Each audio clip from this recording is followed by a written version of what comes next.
Yo, what's going on, guys? 2021 is here. We are back in the live stream. I've just had to dust off the streaming station a little bit because it's been a few weeks since the last video of Streamers. That was an absolute mission, wasn't it, guys? Streamers was crazy. Oh, every night, like 2 to 4 hour live streams. Was really good fun though. Had a great time. Doing it. I didn't get as much done as I could have done otherwise if I hadn't been streaming, but it was a fantastic time and it feels good to be back in the streaming seat. How are you guys doing? What are you up to? It is a little earlier live stream this evening because I imagine this could turn into quite a long stream, because not only are we fixing the Sound Digital Evo 8K that we started in a previous live stream, we are also looking at this Stetsom amplifier which I have here on the table. This is the Stetsom Vulcan 8000. I think the Vulcan series is potentially new-ish. Hang on a minute, my camera face here is not so in view. There we go. I think it's a kind of newish line from Stetsom actually on this one. And this is 8K at 2 ohms. Mamma mia. That means a bloody high voltage inside this thing. So we're going to see, how does the Stetsom amplifiers differ from Sound Digital? I do also have a Bandit 8K board that is very, very stripped, but the board is there, so we can compare between potentially the Bandit 8K board as well and see if there are any kind of circuit architecture differences there. So just going to make sure that everything sounds good so far, and that the live stream audio is good and all that jazz. I'm just taking a quick look at my my screen here, but I'm making sure the microphones are equal. I've got stereo mics now as well. If you guys are listening with headphones or stereo speakers, you should get left, right. Should be left, right. I haven't actually tested it though. I literally just whacked it in before I started streaming today. So, but yeah, that should be stereo. Advanced audio properties. I'm just going to slightly change the balance ever so slightly between, where is it? RTA mic. Here we go. There we go. So I'm just setting it so that the left, right are equal while I'm sitting in my seat. There we go. Slightly biased to the right. That'll do.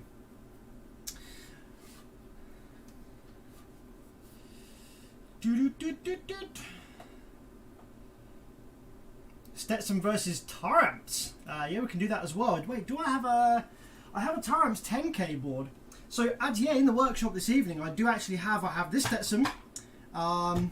Very good. I have this Stetsom. I have the Sound Digital Evo 8K, which is an older Sound Digital, so it might not be so fair to compare because that's a pretty old Sound Digital, that one. I do have some old Taramps HD 10Ks, one that's fully working, and I do have a Bandit 8K that's stripped.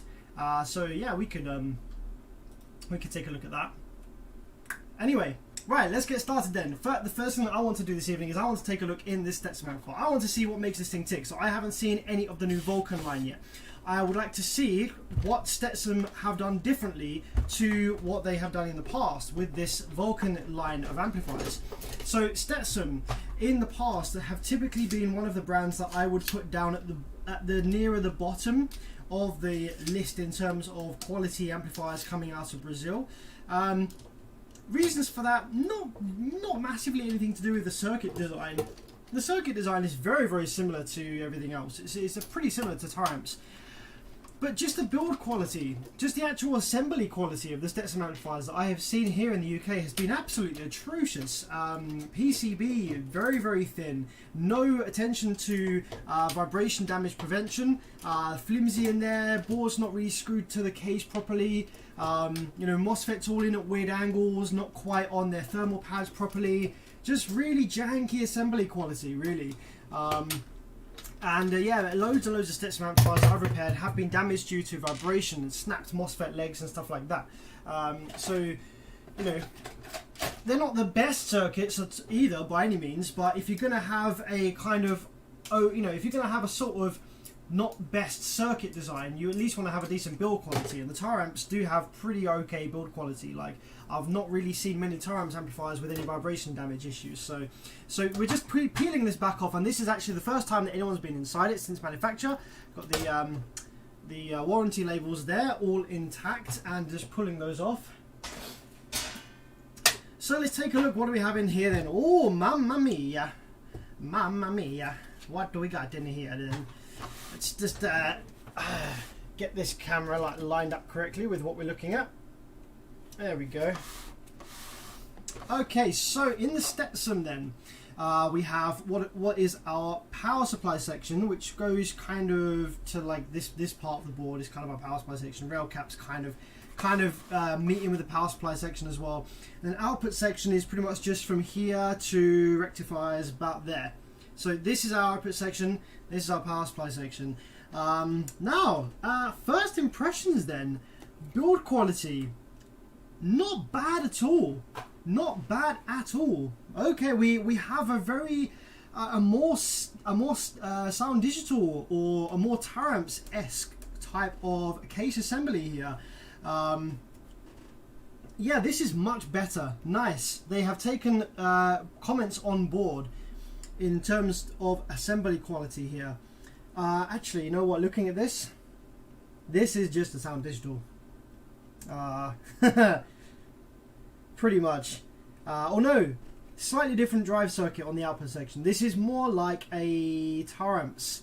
This is more like a Taramps HD. But yeah, everything looks pretty nuts actually. So these transformers in the power supply section, it has been proven quite a few times now that when you're designing a power supply section for one of these amplifiers, it's better to go with multiple smaller transformers than it is to have one giant, great big one. So if we take a look at this is the Taramps HD 15K. Alright, now look at that, absolutely monstrous single transformer. And as a result, well, maybe not as a result of that alone, but for various reasons, these amplifiers have some of the least reliable power supply sections that I've ever seen in a car amplifier. Power supply sections typically are very simple. There's no need for them to be unreliable, no reason for them to be unreliable and die all the time. But for some reason, the Taramps amplifiers have horrendously unreliable power supply sections, which is why Taramps has that stigma of catching fire. You know, Taramps fucking fire extinguisher. The reason that Taramps has the stigma of catching fire is because they have unreliable power supply sections, and when the power supply section in an amplifier fails, that's when you get the big smoke and actual fire, because the components that fail, being the power supply MOSFETs, they create a short circuit between your battery 12 volts and your ground. So obviously if you've ever shorted out a car battery, you know how much current is available there on a short circuit. So that's why these things cook up. When the power supplies die, you just get absolute plumes of smoke, crazy high temperatures, high enough to melt the aluminium mounts and stuff like that. And you know, if you were looking at the amp, it would look like it was on fire while that was happening. So that's why Taramps gets the stigma for fiery deaths. But yeah, so in here then we have four very tall, very large, and very well seated down transformers. I like that. This feels freaking beefy. This feels really well seated, assembled, and yeah, there's no doubt in my mind that these four together can pass well over 8,000 watts. That's pretty beefy.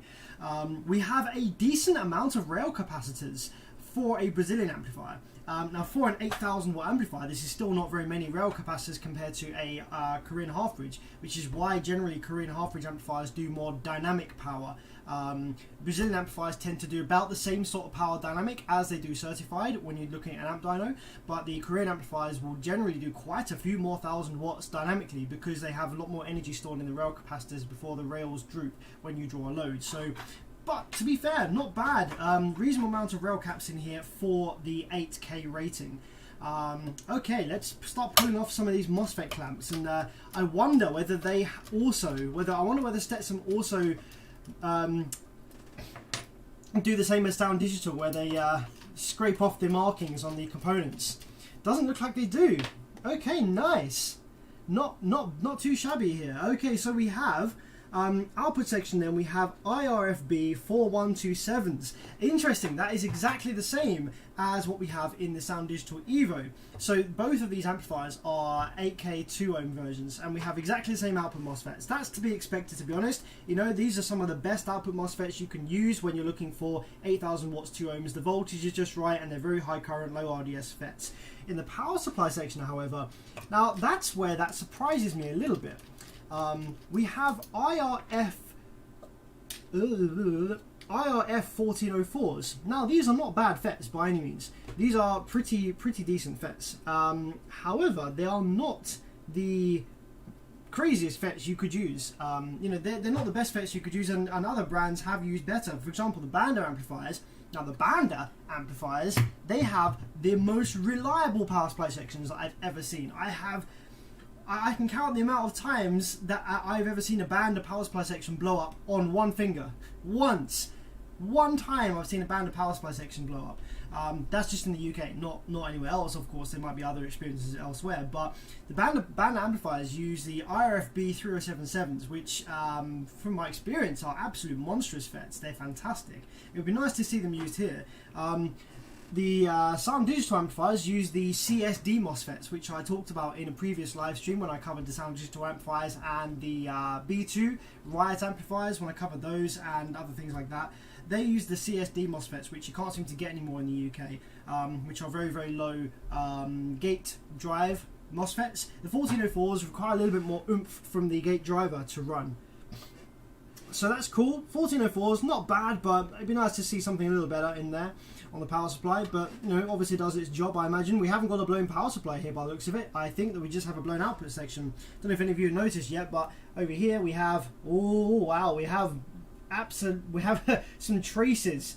We have some freaking traces that have obliterated themselves. I'll get a zoom in on that, a close up in a minute. That's pretty crazy. Okay, well, what's driving the power supply FETs in this thing then? Let's take a look. So power supply FETs are over here. We have 10 ohm gate resistors, and there doesn't appear to be any discrete drivers or any IC drivers over here near the FETs. We go all the way back here then. So here's the PIC chip, which is going to be generating the pulses for the power supply FETs. Is that really driving them directly? No way. There's no way that's driving the FETs directly. That would be a stupid idea. Right, let me take my multimeter here. Let's take a look. What's driving these power supply FETs? Oops, shit.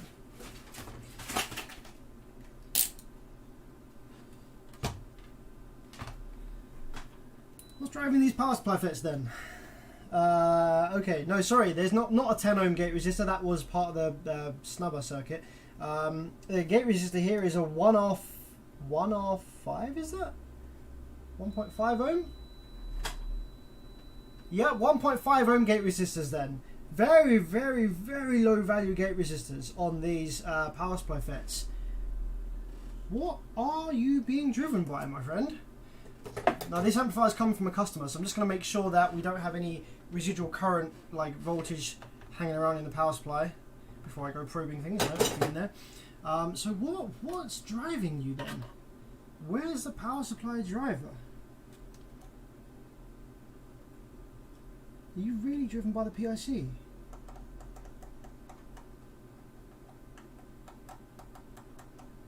No, they're not driven directly by the PIC. So where the freaking hell's the... Oh wait, maybe it's in here. I've just spotted there's a couple of tiny little ICs just right in the middle of the board here. There we go, that's what I'm talking about. There's the power supply drivers. Okay, sweet. These are very similar to the... there we go, yeah. That's very similar to the Sound Digital. So, in terms of... So what is this circuit then? This circuit is kind of... It's a Sound Digital style power supply section. Okay, but with an older Taramps HD style output drive circuit, with Sound Digital style MOSFETs and filters. So it's kind of a hybrid of a few different brands here. Obviously, it's not. It's a Stetsom, and this is the amplifier they're producing. But I wonder, this could actually be a golden combination. I'm liking this power supply section, apart from the MOSFETs used, but I'm sure they do their job. I'm quite liking the power supply section. I'm liking the build quality.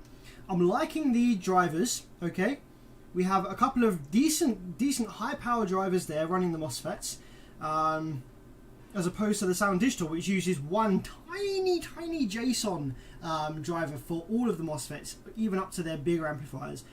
So I'm liking the drive on the power supply section. The output section is using the same as the Taramps use, an SI8244, which, to be honest, from my experience, is being relatively reliable. Like I say, the Taramps amplifiers have issues with their power supply sections going, but the output sections, there haven't been any more unreliable than anything else that I see, really. So, you know, that's probably a fair shout. The PCB looks like a decent build quality. Everything is seated down. We've got all this kind of like silicon mastic stuff that's preventing the capacitors here from rubbing on the bigger caps and from rubbing on the inductors. The inductors could be seated down a little better, but it's not the worst that I've seen, to be honest. We've got active cooling in here, with the fans blowing over the MOSFETs here out to the other side. It's got a decent amount of weight to it, this heatsink. There's good thermal mass in there. So, you know what? That seems like not a bad shout. Not a bad shout at all. Now, let's zoom in then on the damage that this thing has, because this thing looks pretty crazy. I'm just going to take my camera here and just zoom right in. Try and get a nice zoom in on the damage that we've got in this board. Okay, let's have a look. So if we take a look over here, there we go. Nasty. So, output section failure then. According to the customer on this one, the amplifier just went pop. So, yeah, in terms of reliability in the output section, yet to be seen, but there might be a reason for this. When we start taking the board out of the heatsink, there might be a reason for this. But by the looks of things then, we have probably ended up with the fact that all of these have done this. I think this was a fault that came from the drive circuit. So the reason that I think that, you see how all four of these MOSFETs, okay, have obviously passed significant current all at the same time. So there's high voltage which sits in these rail caps, okay, on the MOSFETs here. And for all four of these to have completely annihilated the trace that leads up to them. So you see this trace has the high voltage rail on it, or potentially the output or ground, but this is one of the current taking traces. And that has absolutely vaporized there, and on this FET, and on this FET, and also on this FET here, this source leg here has vaporized. Now, if one MOSFET had failed by itself, then it would turn into a short circuit and it would solely cause this problem. But the fact that all four have done it at the same time, now remember that the second that this happens, the second that a MOSFET shorts and blows one of these traces, the amplifier will just shut off and go into protect the instant it detects a problem. Now the fact that all four have done this at the same time makes me think that the spike in drive was sent from the drive circuit to all four FETs obviously at the same time, because they're all together, they all run together, they're all paralleled. So all four of these FETs received a spike at the same time, I believe, and failed in the same manner. And they all shared the current in syncing this crazy amount of voltage and crazy amount of current stored in the capacitors to ground, therefore fusing this trace here.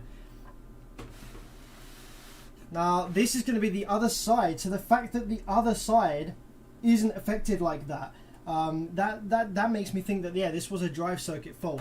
The other half of the amplifier, obviously this is a full bridge amplifier, so we've got two little amplifiers in the same heatsink here. On the other side, there's no visible damage over here, and I imagine that this side probably isn't shorted. I imagine that this side probably is fine. So I think potentially the drive circuit failed by itself. Surface mount components gone bad, and that has killed those four MOSFETs all at the same time. Let's see what this live chat's saying this evening.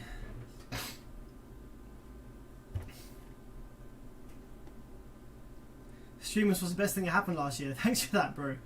Yeah, it was great fun. It was great fun.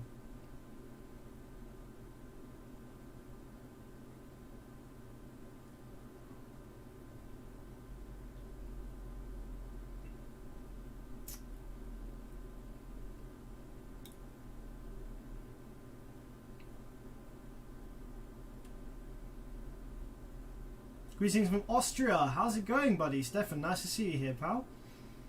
Nice to see Stetsom Amp. Always been curious about them since I saw Big D smoke one in the video he made a while back. Yeah. Matthew, cheers for the 5, pal. Massively appreciate that. Is this the Stetsom Vulcan that I was asking you about? If so, what model and your thoughts? Yes, that's right. This is Stetsom Vulcan 8K 2-ohm version.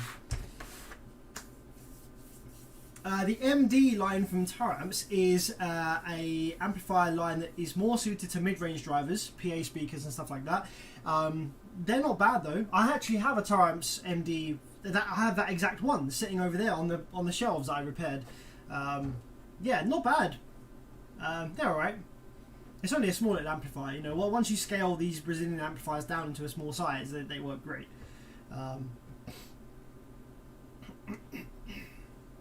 Okay, so now we have taken a look at this Stetsom amplifier and gathered some thoughts on it, and we have looked at what the fault was there. Blown output section. I'm just curious to see, before I put it to one side, I'm curious to see whether the other side of the amplifier was affected. Let's see, have we blown the other side as well? That looks good on that bank. No, so this side of the amplifier is fine, and this is actually a little godsend, because obviously when you're working on an amplifier, if you've got one half of the amplifier that is a mirror image of the other half, if this half of the amplifier was not affected by whatever damage happened over here, then you have a working version over here to take readings from and stuff. So if I'm struggling with the repair over here, some issues or something not, you know, something weird's happening, something not quite right, I can use readings and you know, wave shapes and stuff from this working side of the board to help me repair the other side.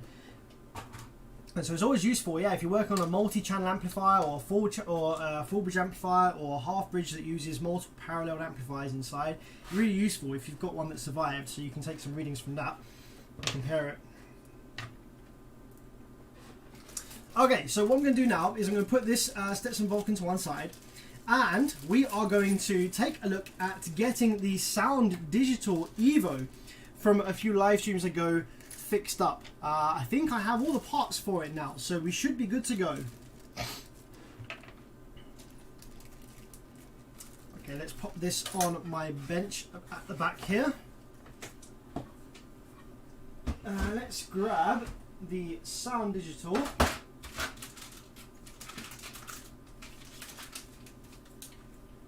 And all the parts. Okay.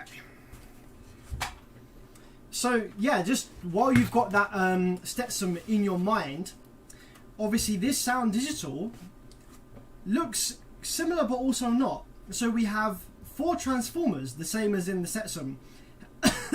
However, these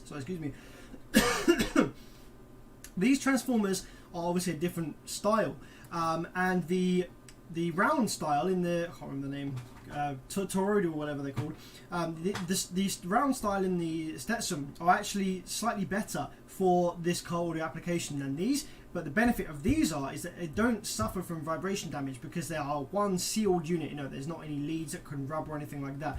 So these are very kind of reliable transformers. They're great for stuff that you're putting in a vibrating, you know, area, car audio, stuff like that. But not quite as powerful. The MOSFETs we've got in this amplifier are slightly more powerful, I think, than the 1404s. We've got the CSD 18502s. So slightly better power supply FETs in this. The output FETs that this uses is the same as in the Stetsom. The drive circuit though is slightly different. We have the IRS 20957S drive circuit here, and we have buffers after these chips. So these drivers are buffered before the MOSFETs as well. So we have a lot more here to go wrong. The power supply is driven by a single JSON as well chip rather than the 2 that you saw in the Stetsom. PIC, slightly different model PIC, but pretty much the rest of the drive circuit and the PWM generation circuit and the preamp is all pretty much the same. Right, let's get cracking on this then. So last time, I think when we looked at this amplifier, we were trying to diagnose a problem with the drive ICs here not getting any power from the VCC line. Now in these amplifiers, the output drivers, the output drive chips, they get their VCC from a little circuit up here. Now if we have a look up here, you see this tiny little IC, IC3. This is a 5-legged buck, I think it's a buck converter. It's a little PWM generated chip. So this creates some pulses. When you feed this chip with 5 volts, it creates some pulses. Then the output of this goes through these diodes, and there's an inductor here as well. Basically, it smooths it out into DC, and then supplies the drive ICs here, and also the buffers here, here, and here. These four drive buffers, the actual final drivers that drive the MOSFETs. And we weren't getting any voltage there. We weren't getting any voltage reference to negative rail there. So what we're going to do is, now that I know, if you watched my recent video on getting sound digital amplifiers up and running with no rail voltage, what we're going to do is we're going to use my little modification. We're going to use my little mod to get this amplifier to power up without any rail voltage. And all we need for that is, as if you've seen my video about it, we just need a 5.6K resistor, and we need to just remove 100K ohm resistor here and remove the here we go, see, I've already done it. I've removed the power supply driver. So you remove the power supply driver, remove this 100K, and then you can jump this 5.6K resistor from VDD to this capacitor, and that will force the amplifier to turn on without any rail voltage being built. So let's whack that back in now.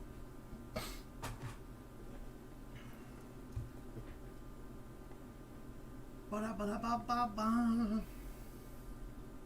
Tarams HD3K, and I love it. Great amps. Just be sure to recommend. Yeah, the Tarams HD3K. It's a more stripped back amplifier. You know, Tarams, obviously they brought out the Bass 3K, which is a much beefed up version of the HD, and then they brought out the Smart 3K, which is a really awesome version of the Bass 3K.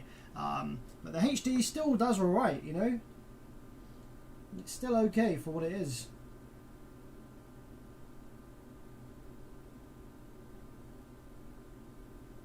So just going to shove our resistor into there, into the VDD, and then solder it to this capacitor. And what this does is this tricks the PIC chip into thinking that we have rail voltage present. Just going to move it away from the resistor slightly on the other side. There we go. So now with that little jumper in place through the 5.6K resistor, we should be able to power this amplifier up just using the 12 volts from the power supply side, and that will become our rail voltage, and we'll be able to diagnose the amplifier further and look at some other issues whilst without having scary high voltage there, because this is an 8,000 watt amplifier, but it's 8,000 at 2 ohms, and the voltages inside of this thing are fucking crazy as a result. Really high voltage in this. Now, one thing that I did find on this amplifier in between repairing it before on the stream and now is that these amplifiers are very susceptible to ground trace blowing. So as you can see here, there is a little, so this here is the ground trace, okay? So we have ground along the trace here, this is ground, and then the ground continues over here, and some components from the drive circuit, you know, on the other side of the board over here, use this half of the board. They use this as ground. This is the ground trace. Now on the board here, the ground trace was blown open between here and here. You can see I put little temporary jumper wire in here just to jump it over so I can diagnose it properly further now we have ground. So that's pretty crazy. That will have been part of the reasons we weren't seeing certain voltages on this amplifier when we were looking at it on the stream before, because we have blown ground trace from here to here. I mean, there's also loads of other blown traces, as you can see on the bottom of the board here. Yeah, loads of blown traces between here and here, here and here. You know, this was subjected to some freaking crazy rush current when this failed. Loads and loads of blown traces on the back of this PCB here. Just gonna make sure there's none on the other side as well before we go any further.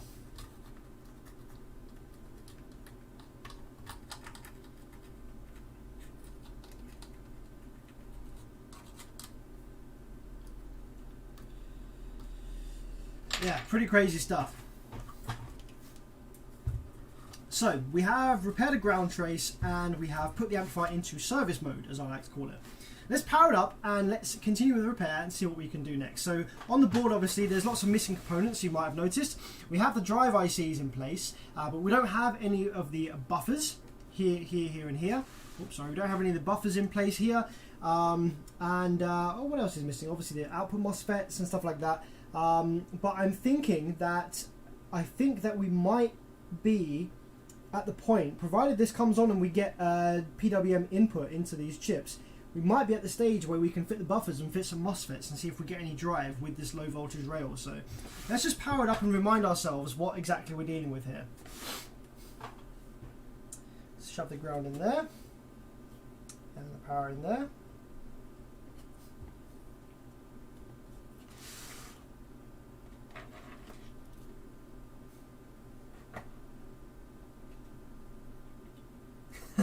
Rob, hey Sam, got a landline phone?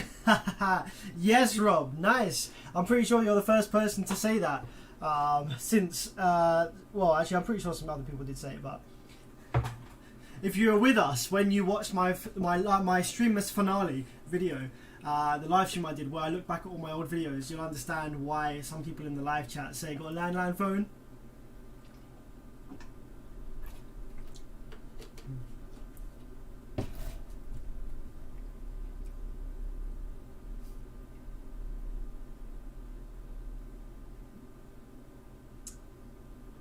Okay, so power, ground, remote going, and then let's just power this up and let's just see exactly what it is we're dealing with at the moment with this amplifier.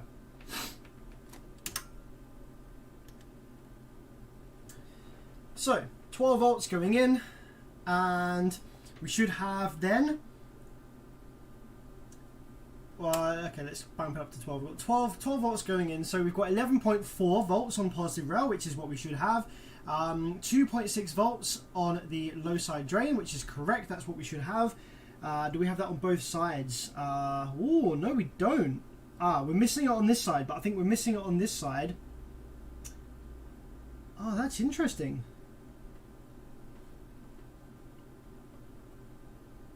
There's a bunch of stuff missing on this side. Okay, we have our 11.2 over here. So this is our high side. So our high side, we should have 11.2 on the drain, and on the source and gate, we should have about 2.1 volts. This is before I've actually turned the amp on. I haven't pressed the power button or the remote yet. So this is just with the amplifier off, but we should have the voltages that are apparent on this side of the amplifier. We should have those here, which we do. On the other side of the amplifier, now there are some blown traces on the back of the board, but on this one here, this is our high side, which is correct, but on gate and source, we don't have the right voltages there. Let's just flip this board over. Is that because everything's blown on the back, perhaps?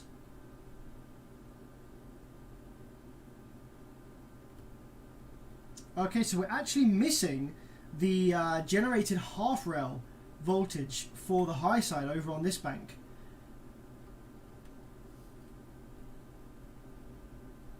And for some reason over here we have like a crazy mismatch of voltages. We have high side, we have the high rail voltage over here on this low side. That's not right at all. 2.5 volts on this speaker terminal and nothing over here on this one.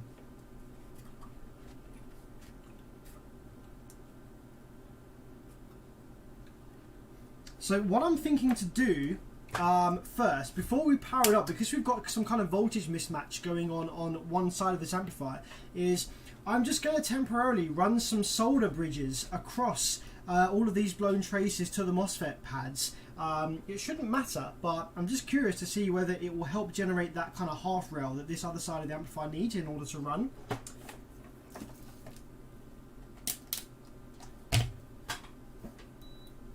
Make sure we haven't got any solder bridges or shorts across this side at all. Just out of interest, let's have a look.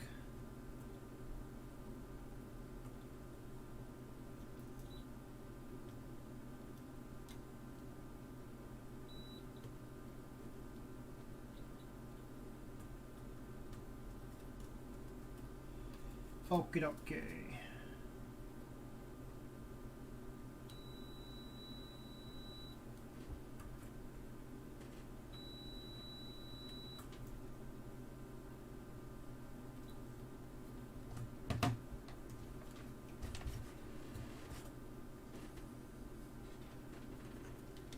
There could also be plenty more blown traces like under some of these components as well. That's another possibility, but we're just going to roll with it for now and see what we get. That goes back there. 102. Okay, so first of all then, let's fix a couple of the blown traces that we see on the top of the board over this side. There's one right here. Let's give you the zoom in cam.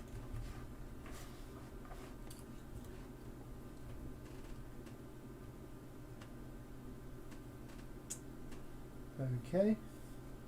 I don't think there's any further blown traces on the top of the PCB here to any of these other ground traces or anything like that. Looks good to me. Okay, how about on the top of the board? So remember, most of the edge of this board is ground. So we want to make sure that the whole edge of this board has continuity to ground. So if we check over on this side of the board, we want to check continuity between here, this farmost corner part of the board. We want to make sure that we have continuity to ground over here.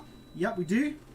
This one, this one, this one, and main ground. Yeah, that's good.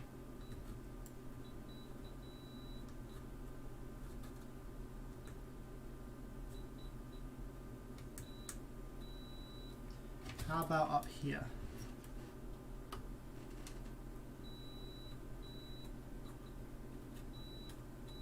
Okay, that looks good.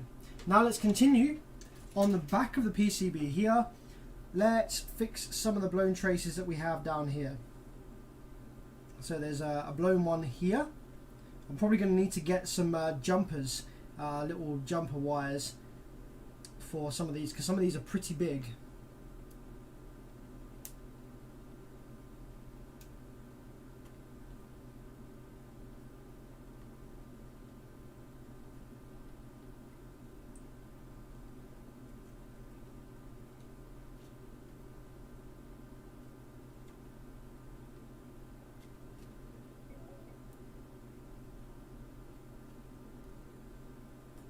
Okay, let's grab a couple of little spare bits of component leg from the table, just to jump over temporarily on these ones. Just to diagnose this further, figure out why we're not getting voltages on the other side of the board.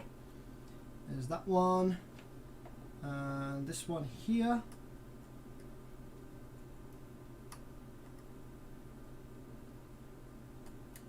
Okay, nice, nice.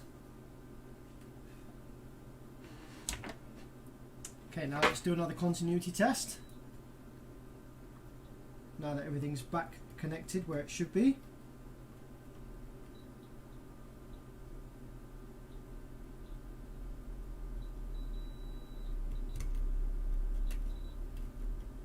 Okay, cool.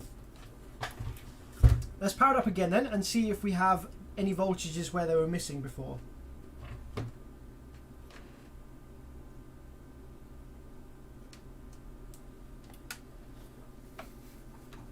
Now remember, I'm not actually powering it up fully, I'm just turning the power supply on. I haven't actually applied the remote once yet, because these voltages need to be present with the remote not connected. So over on this side of the board, we still have the correct voltages where we should have them. And over this side of the board, okay, looks good. That's all we needed then. We just needed to jump over a bunch of those parts. Yes, excellent stuff. So that's all it was.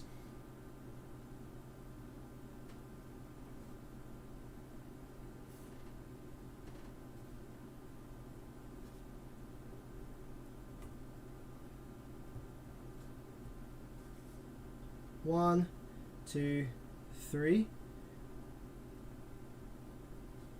1, 2, 3. Okay, sweet. Awesome stuff. So that's sorted. And now I can hit the remote and I want to see whether there's any PWM on the board anywhere, on the inputs to the drive ICs. And we might need to apply some signal, some RCA signal, to get any square waves going into these drive chips. So let's power it up and let's see what we have on the scope then. I'm going to just change the angle of my camera slightly so it's a bit easier to see the output section here. There we go.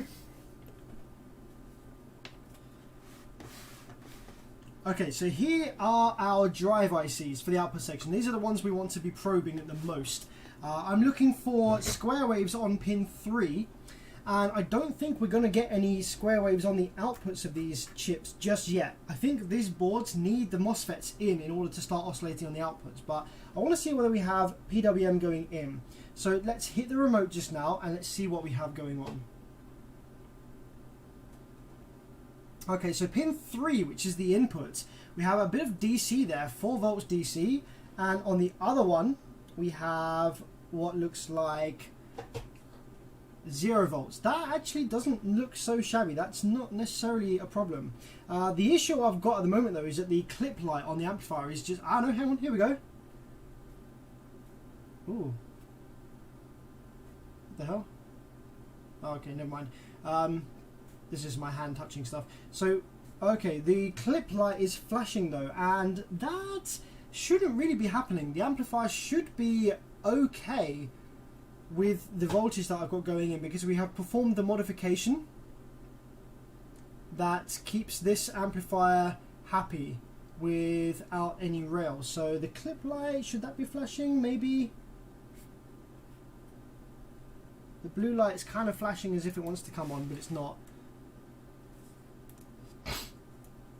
Whenever I touch the RCA here, I get PWM. So I think that actually, that's good. I think that we have PWM going in. Let's take our RCA wire here. So obviously when I touch it, we're going to get that sound. So let's just grab some signal here. Let's throw in about 48 Hertz. Turn the gains down and stuff like that. Can't even remember which one of these is gain now. Just turn each one up a tiny bit. There we go. So let's hit the remote again and let's see what we have. Okay, there we go. 48 Hertz going in. So we do have input square waves. That's a good sign. That is a good sign. And if I change the frequency on my frequency generator, that should change as well. Yes, 62 Hertz, 67 Hertz. Okay, perfect. So yes, the PWM generation circuit is working great. Go over to the other one. Awesome, that looks great. So we have drive going into these chips. Now I don't think we're going to have any drive coming out of the chips just yet, because from my experience with these amplifiers, they need the MOSFETs in place in order to start oscillating on the outputs. Let's have a quick look. No, nothing on that output and nothing on that output. Over here, nothing on that output and nothing on that output. So not bad, not bad. So we obviously have, let's just check that we have VCC going to these drivers as well. That's pretty important. Can I remember which pin is VCC? No, I'll have to check the data sheets. But if VCC is working, then we'll have pulses over here on this circuit. So if I check the output of this circuit, you can see here that I've got a whole bunch of pulses, which is being generated by this little buck converter over here. So that's obviously doing its job. And on the output of that circuit, we have plus 15.8 volts. Which shows that that little VCC circuit is working as well. We should also have 15 volts on these resistors, which are for the buffers. If we go down here to, where are we? Ooh. Holy shit, something just fucking smoked. What the fuck? My power supply just started drawing 5 amps and something smoked. What? How can that, what? Ooh. What the fuck? Not even got any MOSFETs in the output section or anything yet. Okay, let's take our thermal imaging camera. Let's see what the hell? Did you see that? Did you guys spot that on the current screen there? Very, very weird. Let's take a look. What was getting hot on here? Okay, there's something over here spicy. There is a what looks like a power supply MOSFET, perhaps. There's a hot spot over here at 30 degrees. How strange. Why would a power supply MOSFET suddenly die? It's possible that these power supply FETs don't have any pull-down resistors. They rely on this drive IC pulling them down to ground when there's no drive there, which would be very unusual. That is a really shitty design if that's the case. Let's take my multimeter. Actually, I think we're going to have a short circuit now on one of these bloody FETs, aren't we? Yup, there's a short over here somewhere. Fuck. 25, 24, 25. One of these is shorted. Or maybe two of these?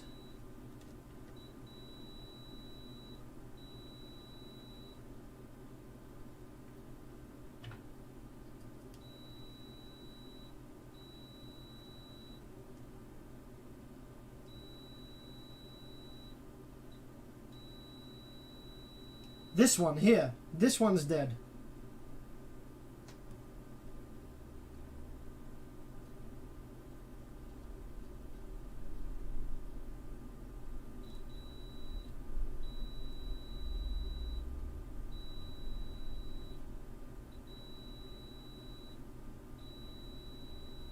That's insane. Okay, so this one's definitely dead. Fuck. How did that even happen? I'm going to check to see whether there's any pull downs on these.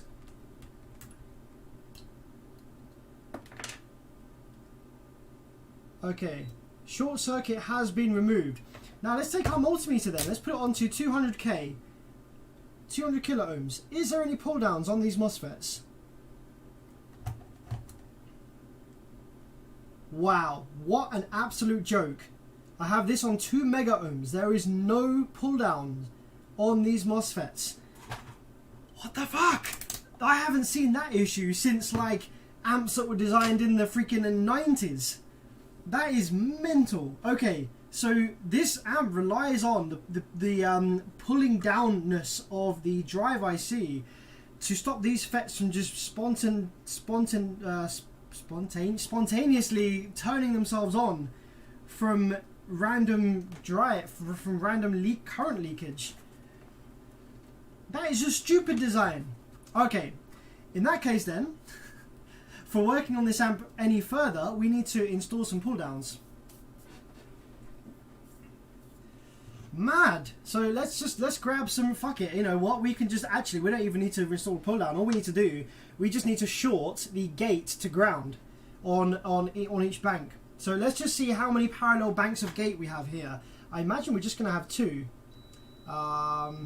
21. What's the resistance between these gates here? Okay, it's pretty high. So I'm going to have to ground each of the gates. Oh, that's a mission, that is. Oh no, here we go. They are all connected. They're all connected. Okay.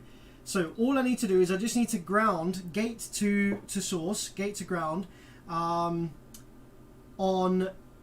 like 2 MOSFETs, and then the amp will be safe to work on. Freaking stupid. I have not seen an amp that doesn't have put, like, Sound Digital techs must have issues with that as well. With, like, for the first time, because I'm pretty sure that, like, so all of the other Sound Digital amps that I've worked on, they've never had that issue. That's insane.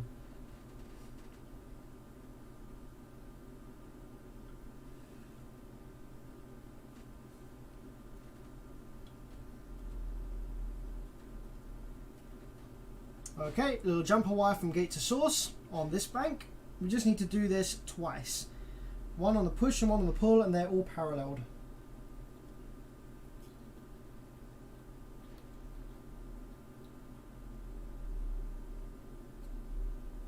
Okay, that's that one, and we just need to do it one more time on the bank next to it.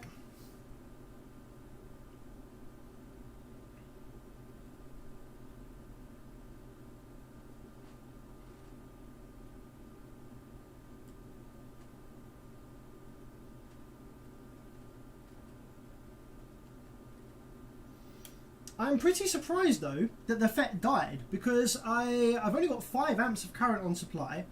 I had the power supply turned up to 16 volts, but yeah, I guess that 5 amps little spike was enough to kill the FET there, which is kind of surprising, if I'm honest with you.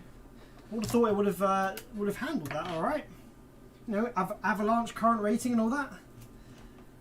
Because even if my bench power supply was a bit slow to respond, you know, to the current limit, it would have only had 20 amps at maximum. What the fuck, man? Okay, so now all the MOSFETs should have their gates completely shorted to ground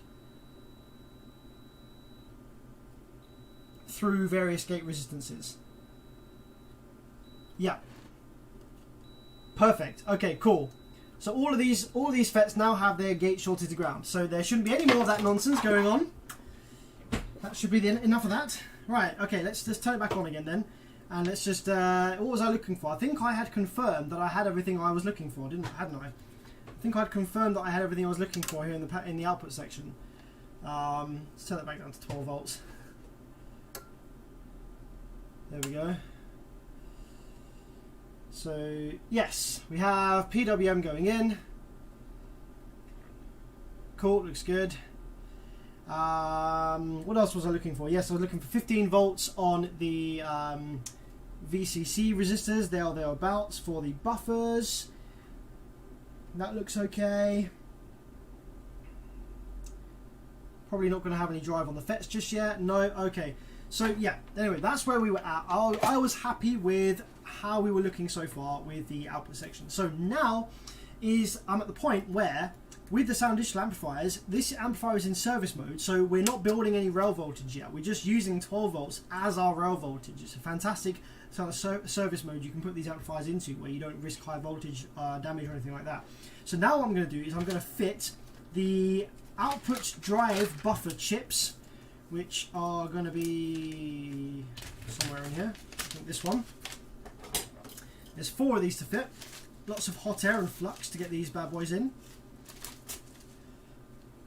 And then we're going to put the FETs in, okay, because there's no point checking for drive again after we've, I'm going to keep these. These silica gel packets are very useful. You can put them on the dashboard of your car in the winter. If you keep enough of these, keep them safe from electronic components, and you line your car with these in the winter. It stops condensation. You can even put them inside your amplifiers. Maybe tape it to the back case or something. And it will help prevent condensation inside your amp as well. Okay, I only have 1 of these. I should have 4 of these. Huh?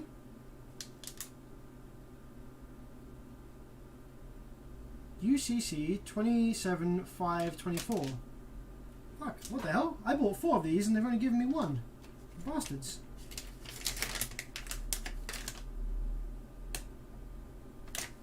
What? Hold on a minute.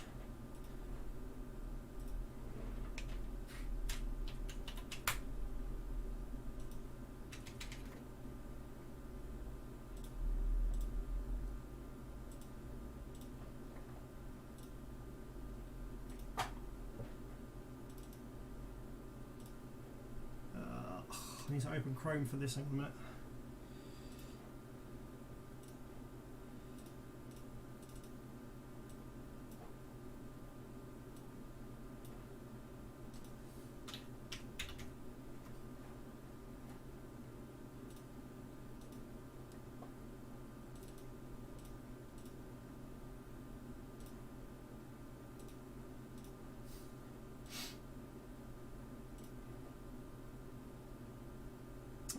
Okay, yeah, where did I buy these from? Was it Farnell? Yeah, Farnell. I've got the Farnell logo on these.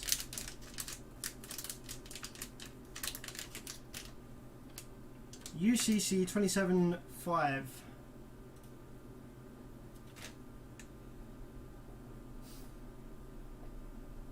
I think I actually ordered these a while ago now, so let's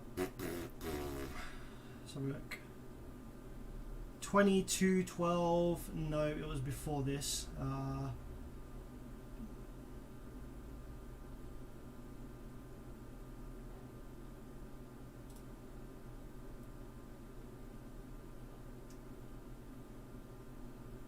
9, 12. When did I order these?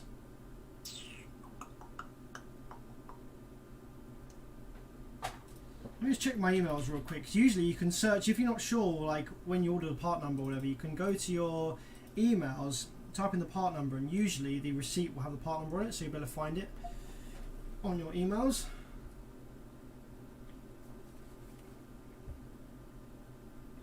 Sorry about this, guys. Very frustrating. I'm very confused right now. I should have 4 of these. This was the whole reason I was doing this freaking stream this evening. It's because I thought I had all the parts for it, which I did order. Quantity.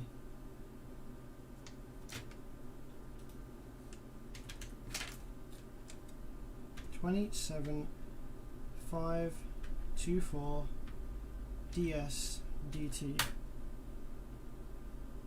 Right, the 21st of December. Farnell.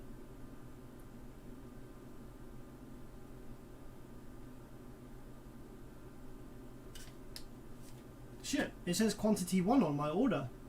Maybe I ordered 1 by accident. For fuck's sake.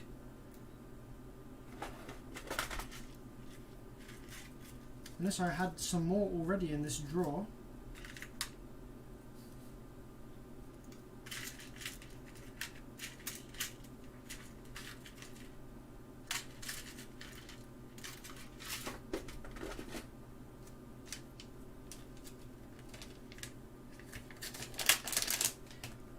Okay, so I ordered 1 on the 20. I ordered 1 on the 21st, but that was not that long ago. I also ordered 1 on the. Oh no, shit! I must have just ordered 1. Man, what a fucking pain in the ass. So frustrating, man. If I'd ordered 2, that would have been fine, because I could have got fucking half this amplifier working already. I guess we'll have to do another stream then. Right, bullshit to that. Right, who wants to see me repair the Vulcan then? I'll order another 3 of these freaking chips. Let me do it right now so that we definitely do it. Let's do it right now. Let's do it right now.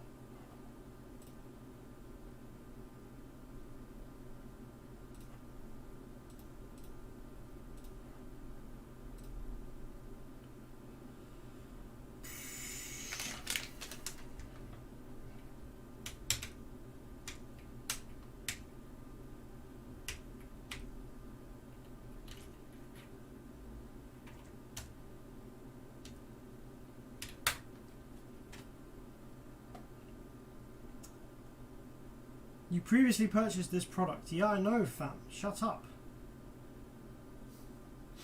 What's the difference? Cut tape or re-reel? No, this one. 3.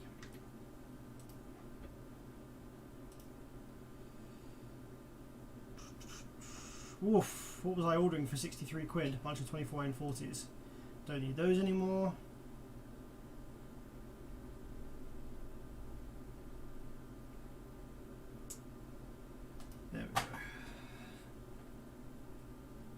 Ah, what a freaking pain in the ass. So, all we've done so far then this evening is killed one of the power supply FETs because there's no freaking pull down resistors on these amplifiers, which is absolutely ridiculous. Repaired some ground traces. The stupid thing is I think this amplifier is probably ready to go now. It just needs those buffer drivers and just those output FETs, and it will be up and running. Such a freaking pain in the ass. All right, let's do the Vulcan then. I'm just getting this order to go through.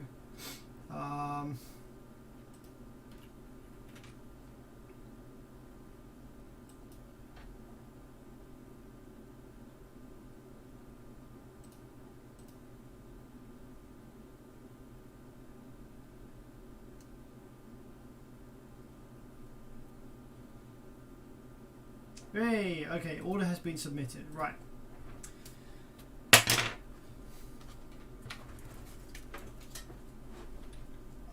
back on the shelf you go then, fam. Those chips aren't hiding in a bag somewhere else, are they? Could have sworn I had enough of them. Okay, right, well, let's grab this Vulcan then. Let's start taking a look at this. I think because we have blown traces, I think it's sensible to just pour this out of the heatsink straight away without, you know, messing around any further. Let's just get this all the way out the heatsink first, and then we'll take a look and see whether there's any blown traces on the bottom of the board as well, because there might be. While we're doing that, let's do some live chat, guys. Do some Q&A. Got any questions? Let's chat about some random shit. Doesn't have to be audio. Are we all doing how old we are?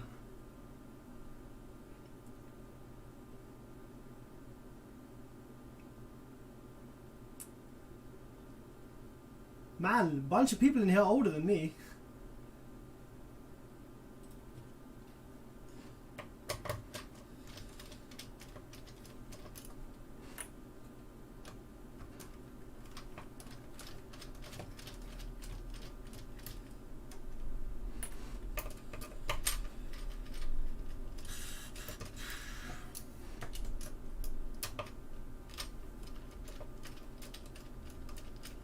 I'm 29 at the moment.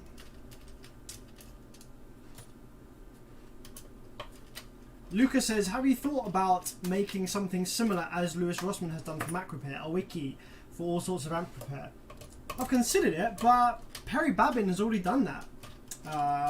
Perry's Amplifier Repair Guide on bca1.com.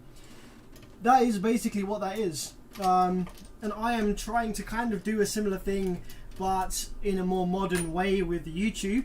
Now I know that obviously my videos aren't well structured. You can't just search for a specific fault on my YouTube channel and get the answer immediately. But I'm trying to do this in a way that allows me to continue doing my day job, which is what this is.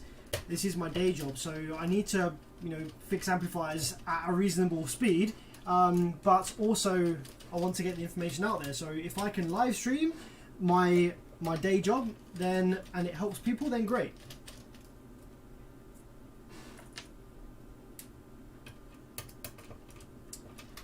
How about a 4-bridge 4 channel with an IRS 2093? Oh, Kevin, don't talk to me about those things.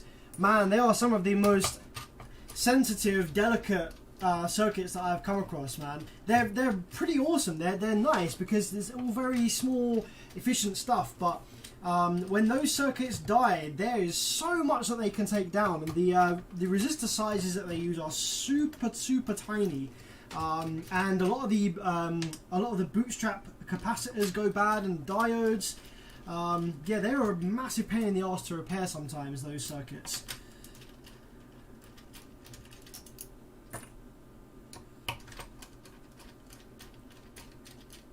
Thomas, I now know my slash amps are full bridge. Yes, my friend, you do. You do.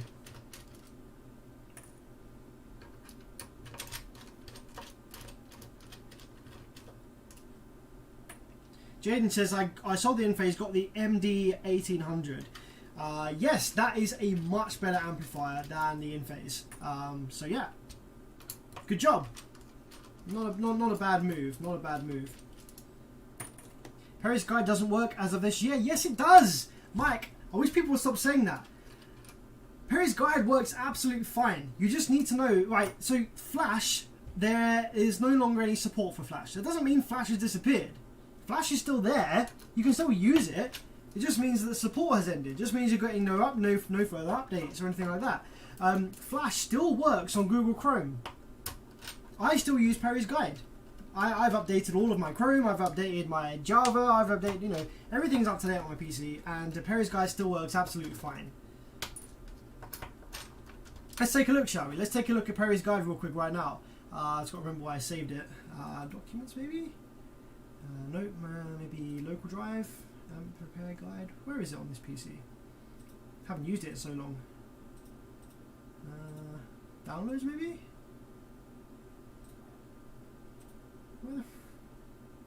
I'm not even sure. I might not have even put it on this PC yet. That's how often I use it. Okay, let's do a quick search. Repair.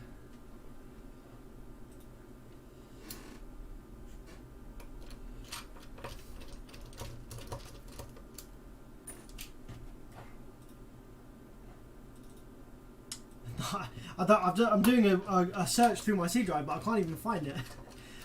Yeah, Perry, he might have personally said that it doesn't work, but Perry, remember, you know, he's an awesome guy, but his website and stuff is based on all of the old, like, you know, old browser stuff. Like, I'm telling you for a fact that I have used Perry's guide in 2021. It works absolutely fine. My friend as well, who I'm helping learn amplifier repair in the UK, he has been using Perry's guide in 2021. It works absolutely fine. Yes, Flash support has ended, but it doesn't mean that Flash just disappears.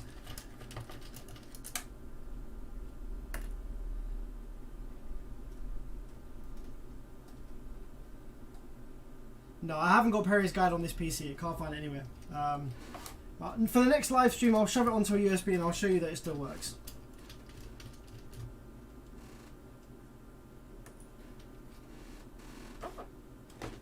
Okay, that's all the screws and the clamps out of this. Hopefully there's no screws. Hopefully there's no screws under those fans, because I hate it when there's screws under those fans. So yeah, let's go with these bolts on this side, and then we'll pull the board out from the other side through the RCAs.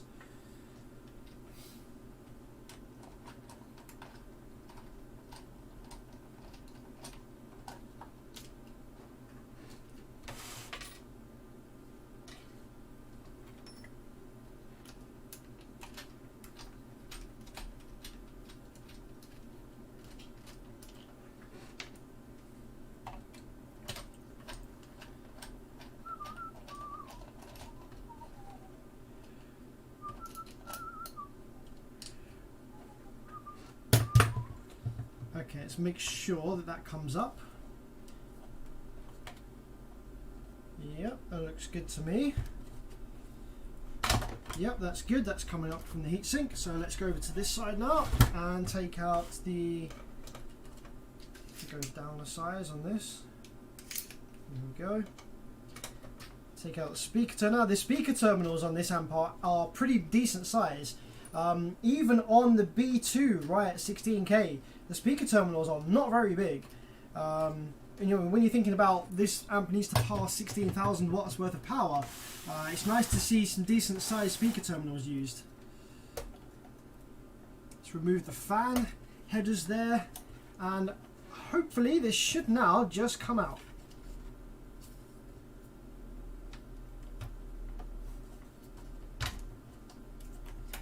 Yeah, there we go. Thank you, Stetsom, for not putting screws underneath the fans.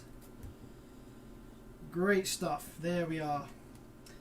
Let's grab my tweezers and put these things down here before we lose them, before they fall off.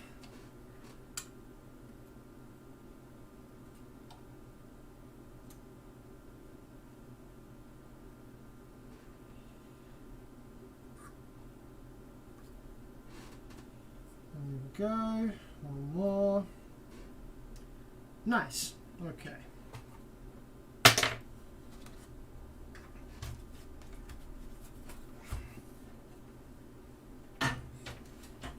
So let's see then. We have blown traces on the top of this board, but do we have any blown traces on the back of this board? See what we have going on at the back here. Oh yes, we do. We do have blown traces on the back of this PCB as well. Let's take a quick zoom in here over this side of the board. Where are we? Here. There we go. There's a blown trace. He only blew this one though from this side here. Nice. Alright, well, the first things first, then let's start by just cutting these MOSFETs off, because these are toasty. These are absolutely toasted, obviously, just from a visual perspective. Now, that was obviously one side. I think that was probably low side FETs. So let's see whether the high side FETs short as well. Yep, looks like they did. Beep, beep, beep.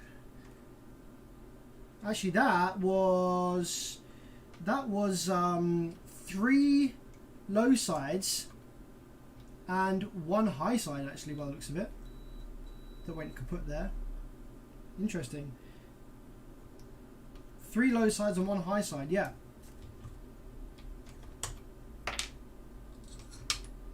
So it wasn't just one bank, it was this whole side. Just one FET from there. Now we still have a short, even though we've removed the MOSFETs here, we still have a short circuit on high side here and here. Now that could be shorted diode. There are a couple of diodes here. They could be shorted. That could have actually been the cause of it all along. You know how I said it could be drive circuit fault? Well, it could be anything in the drive loop, in the drive loop, architecture here. So if we take a look over this side of the board, we've got obviously these diodes here, which are, I think, are they in parallel with the gate resistor? Let's have a look. We've got one. No, they're not in parallel with the gate resistor. Yeah, so one of these diodes could have actually gone bad, and as a result taken out this whole side of FETs. What I'm going to do is I'm just going to take my hot air gun right now and just move these diodes out of the circuit to give them a quick test, just to see if that's actually what's failed. It could also be the drive IC itself that is causing this short from gate to source. In fact, I imagine it's probably more likely to be the drive IC itself. So what we're going to do is we're going to remove the drive IC first, because that's the most likely thing to have failed here and to be causing that short between gate and source. Put some flux on there. Could also be some of these diodes over here. I've got a U1D. Nope. U1D. Nope. Nope. Not that. Looks okay. Looks okay. Yeah, so it's either going to be...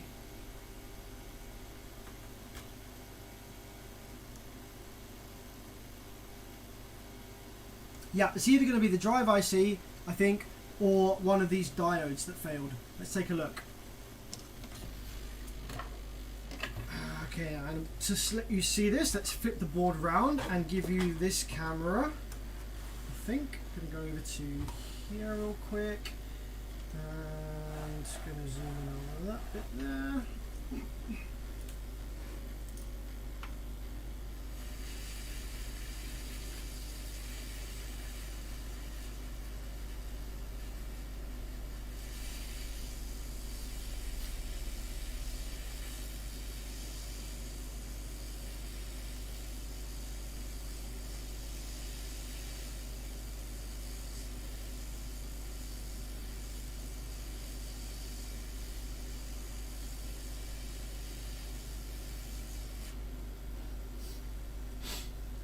Okay, so with the chip removed, do we still have a short on this high side gate to source? Yes, we do.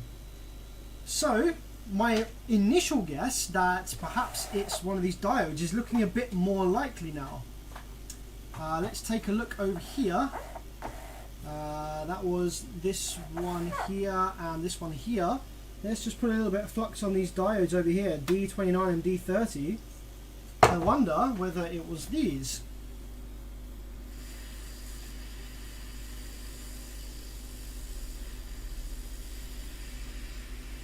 So I'm not going to remove these fully because they're a bit of a pain in the arse. They roll around everywhere when they're off the board. So I'm just going to disconnect them from the circuit by putting them at an angle like that. Just in case it's not these. Oh fuck. Holy fuck.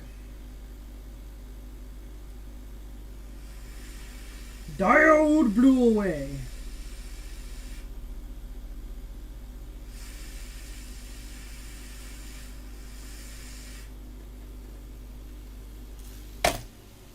Okay, so let's see then. Was it one of these diodes that's gone short and killed the FETs? No. No, it's not. So there's something else then. There's something else which forms part of the high side drive circuit that is shorted from gate to source. Ah, curious. This is interesting. Oh, wait, maybe it's this one. There's a third diode under there that I hadn't spotted actually. It's probably going to be that one, isn't it? Considering that one is the one right next to the exploded trace.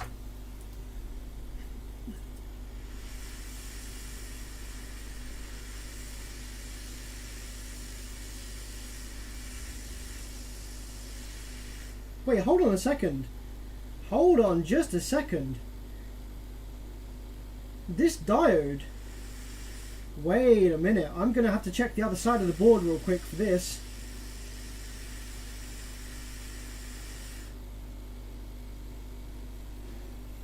I can't remember whether the customer said this amp worked for a bit and then exploded, or whether it exploded from brand new. Because this diode here is backwards compared to these ones. It is! Wait a minute, hang on, no. Blue on the K. Okay, no. Never mind. I just got it wrong. A and K. I was wondering whether they put one of the diodes in backwards, but I think maybe not. But wouldn't that be funny if they had?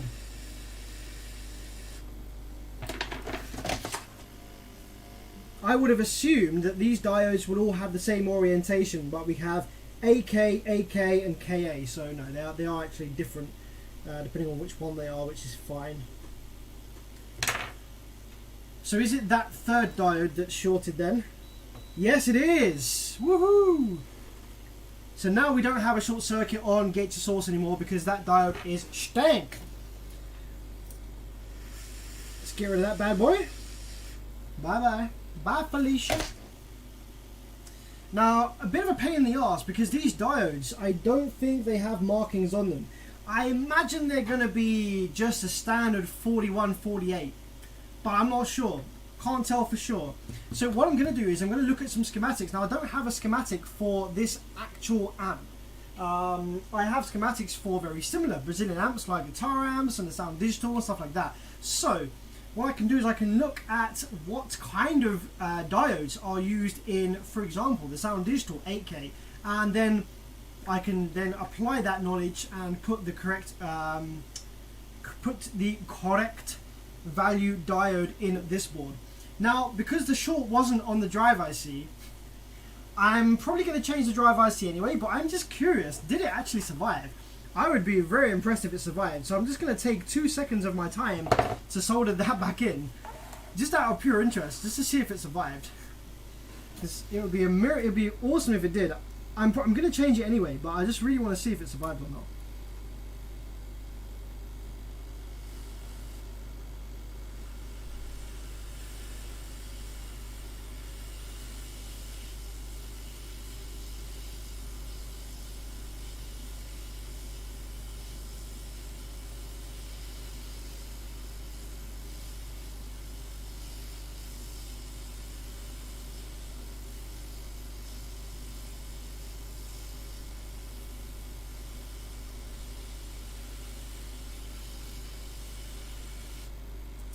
Okay, so that's back in there now. You can just see if it survived or not. We'll probably take it out again anyway.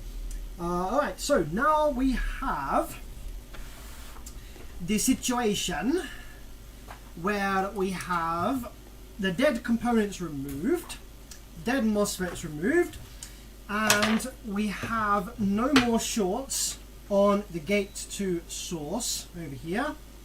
We have 340 something on this one. And flip the probes, we have 500 and climbing.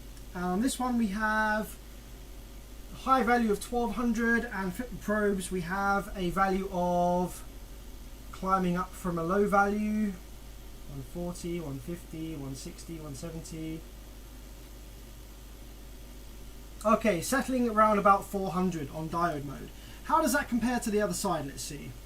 So on the other side we have diode reading value of 480, compared to this side we have 416, a little lower.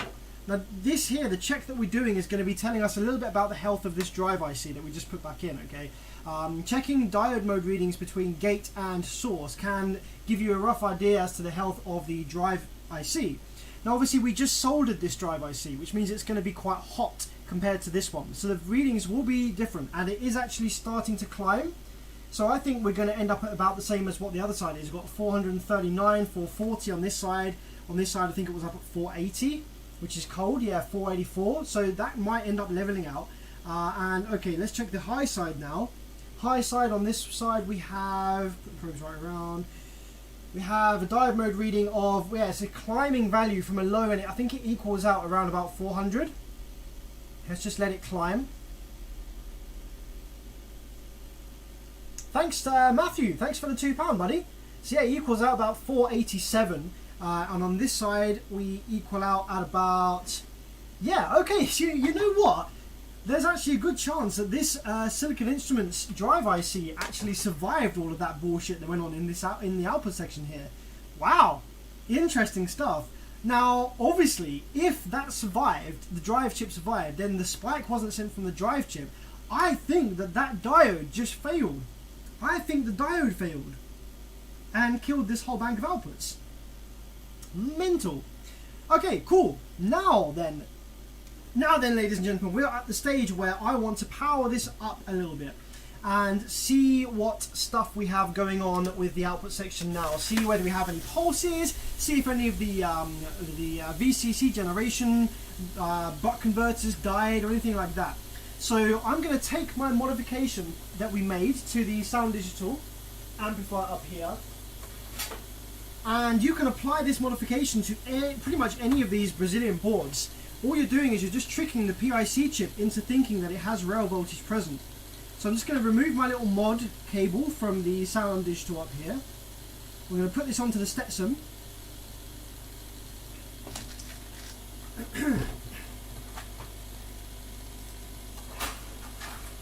So in order to do this modification then, what we need to do is we need to take a look at the PIC chip here. And I think this is the PIC, I think this PIC is the same, roughly the same model. We need to figure out which pin of this PIC chip is responsible for listening to the rail voltage. So there should be a couple of high value resistors somewhere around here, like 100k, somewhere around that kind of mark. That is going to be stepping down like a voltage divider, stepping down the rail voltage to a super low voltage, like between 1 and 2 volts, for this PIC chip to listen to. So we're looking for some pretty high value resistors around here. Now on the Sound Digital amplifier, it's pin 14 that is responsible for listening to the rail voltage. So I'm just going to start with pin 14. It might not be pin 14 on this PIC, but it also might be. So let's go ahead. 1, 2, 3, 4, 5, 6, 7, 8, 9, 10, 11, 12, 13, 14. Okay, that's pin 14. The trace for that seems to maybe go underneath the board. So let's just see, where does that go? Where does that go to any of these resistors around here? Because I can't see the trace at the moment with my eyes. Are there any resistors around here that goes to that are going to be stepping down the voltage that lets it listen to the rail?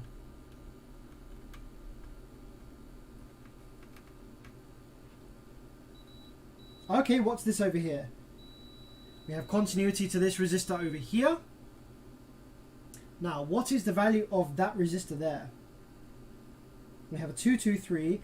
R90, what are you, R90? Let's put my multimeter to 200k. You are quite a low value. You're only a 1k. Okay, you're a 1k. So you have continuity to the PIC chip on pin 14 over here. And on the other side of you, what do you have on the other side of you? Do you have rail? Do you have ground? Okay, you don't have direct rail. You don't have direct ground. What do you have? You have this capacitor, and you have this 223. You have this 22,000 ohm resistor, and you have this little... Okay, I think this actually might be to do with turning the fans on and off. This might actually be a different PIC pin out. Yeah, no, okay, so pin 14 on this PIC seems to have something to do with the fans, turning the fans on. So we have a different pin out there. Okay, so what we're looking for then is we're looking for a step down, a voltage division circuit that listens to the rail voltage, which is going to be high side, which is this one over here. Low side's going to be probably here. Yep, high side's going to be over here. So we want something that listens to the rail voltage, and then steps that down to something that the PIC can listen to. So I'm looking for if there's any resistors over here that have continuity to positive rail.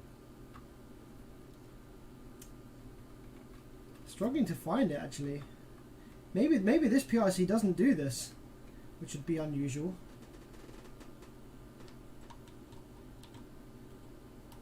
Usually it listens to the rail to know whether there's any shorts or anything like that in the output section.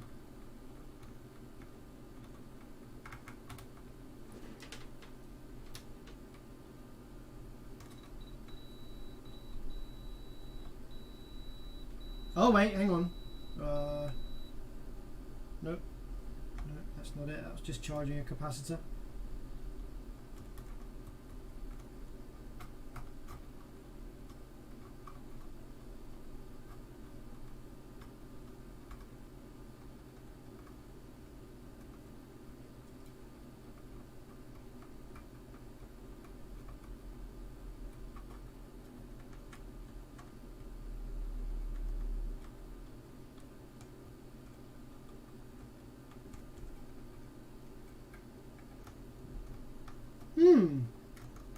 Interesting.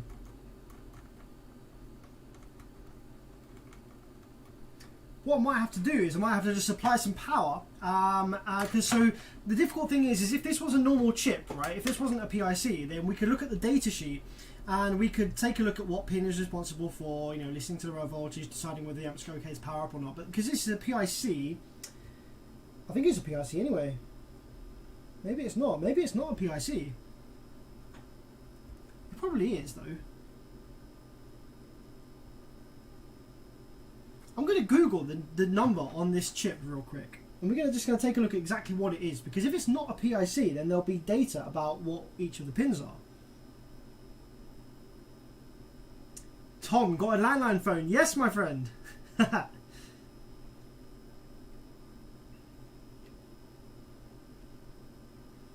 So this is very difficult to read.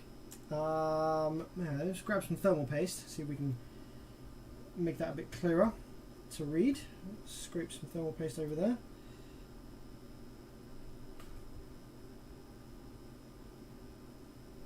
This is very difficult to read.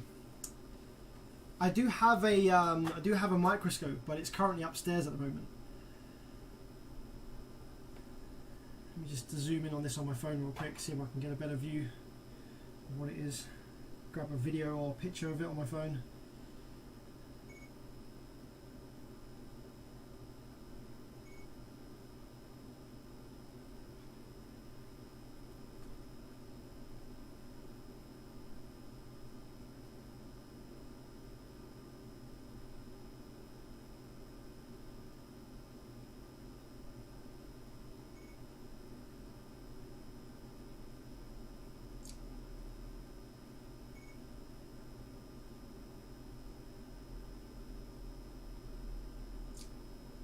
Okay, let's zoom in on my phone screen, see if we can see what it is. Not really, very difficult to make out, man. The letters aren't really indented very well. I might need to go and grab my microscope.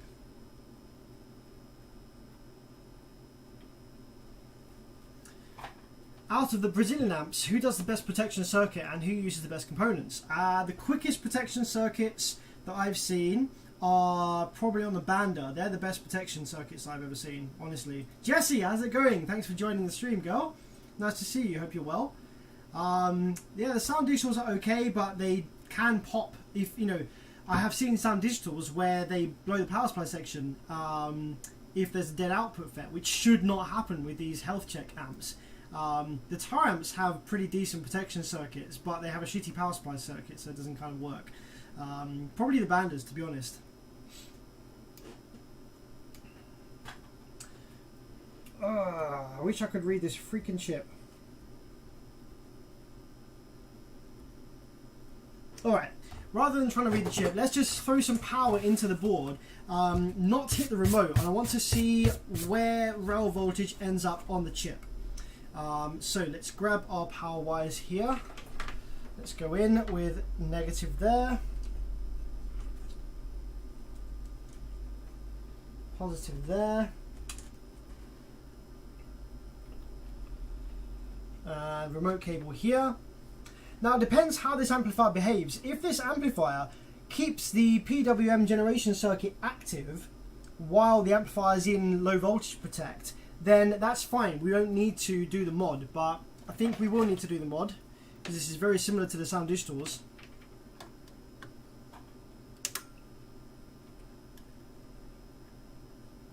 So I'm just going to turn my power supply right down to literally less than an amp. Let's take that zoom out a bit.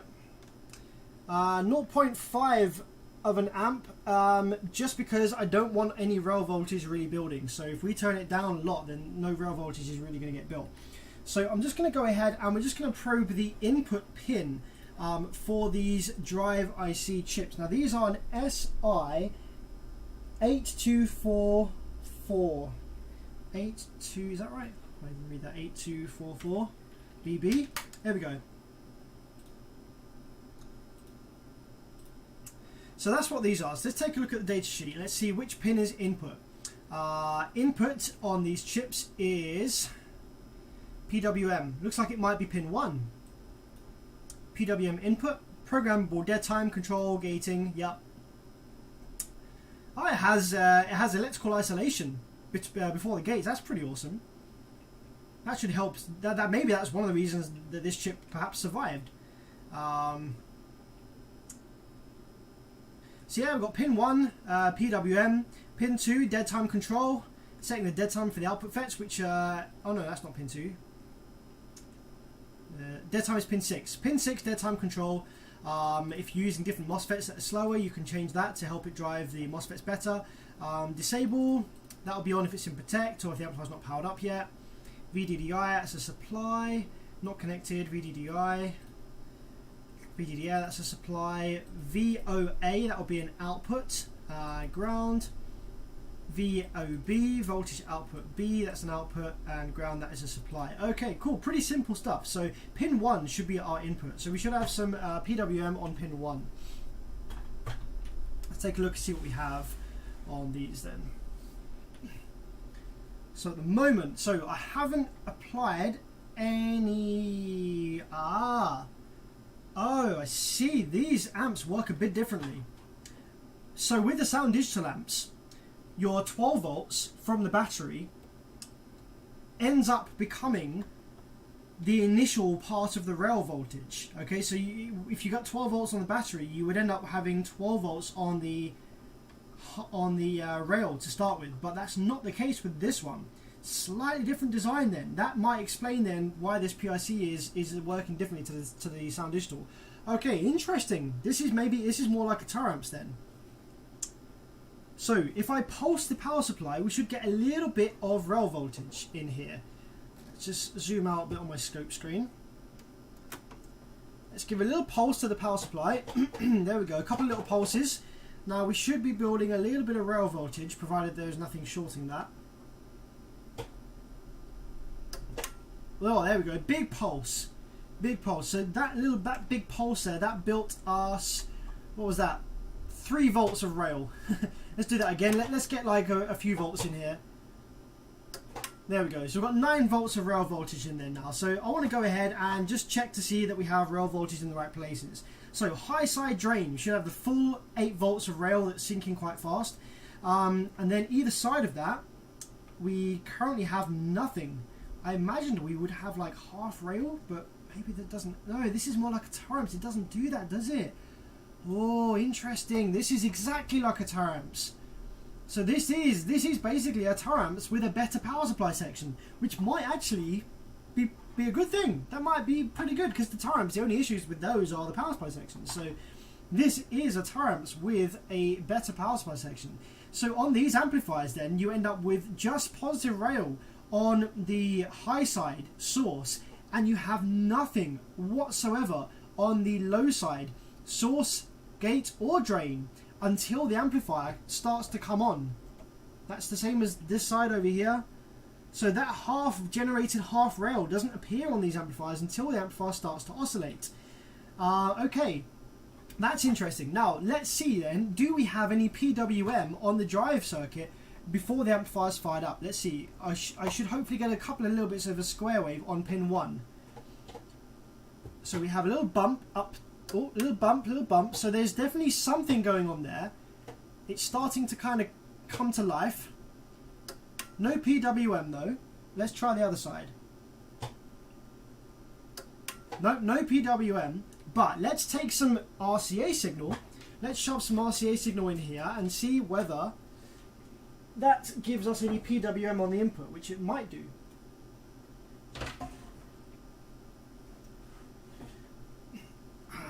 Input is both left and right. That's good. So we can shove that in there. Let's turn this down.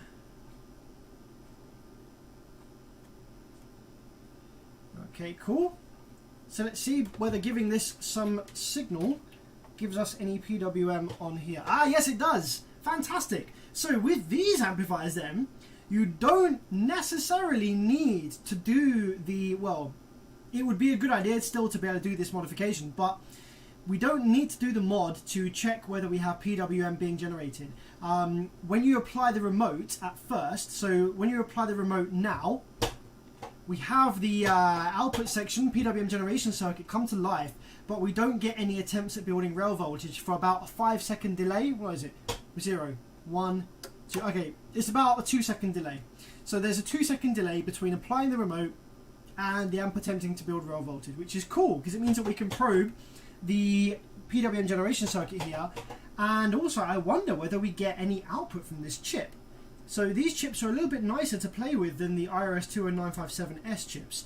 Let's have a look then. The output pins then are going to be 10 and 15. Voltage output A, voltage output B. So we have the second one in from each side, opposite pin 1. So let's see then, does this give us any output before the amp's powered up? It probably isn't going to. No, nothing there. Anything over this side? No, we just have the VOB.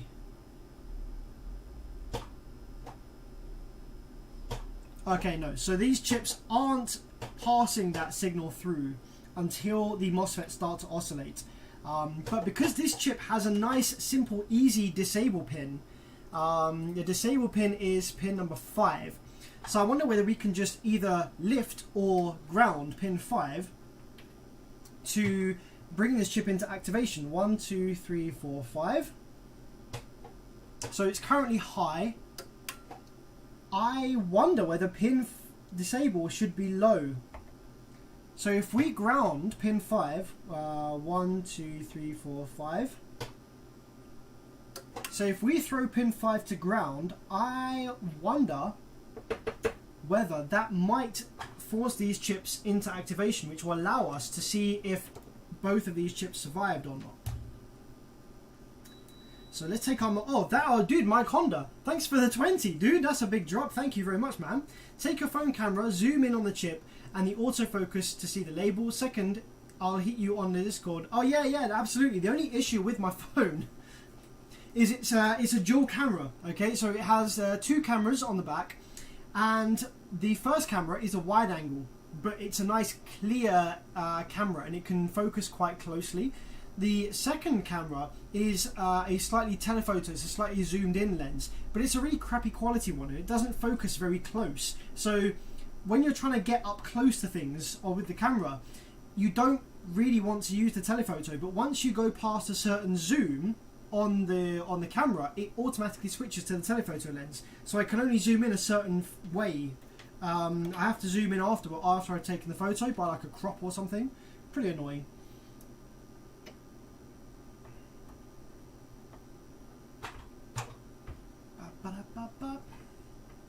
I just noticed there's some test points on here as well. Look, there's some nice easy test points on this board. We've got remote, which is here. See whether we get remote voltage. We've got plus 12 volts, which we have. Pretty nice. Protection, which we have. We have enable, which is 5 volts. And we have PWM minus, which is there. There you go, nice easy test points. Good job, Stetsom. Making it easy for the techs. So I guess that is all the checkpoints that you would generally make to see whether the amplifier is going to be powering up or not. So I think that this might be a relatively easy repair. I think we might just need to change the MOSFETs on this side of the amplifier that failed, and this diode here that failed. And I think the amplifier will probably come back to life.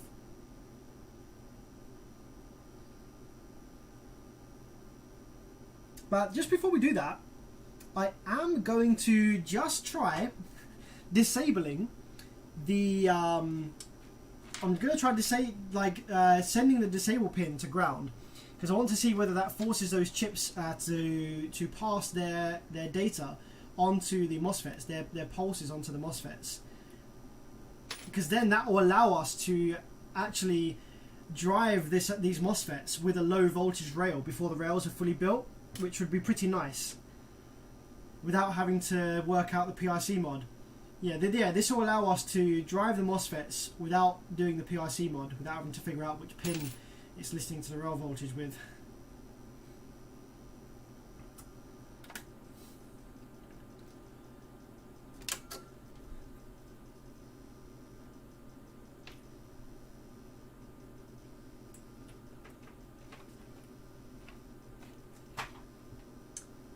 Okay, let's ground the rail voltage that's currently in the board.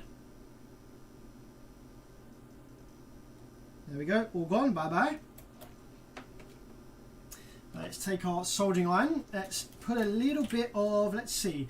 I don't really want to solder a wire to the pin because it's a bit fiddly. So let's see, where does that disable signal come from pin 5? So pin 1, 2, 3, 4, 5.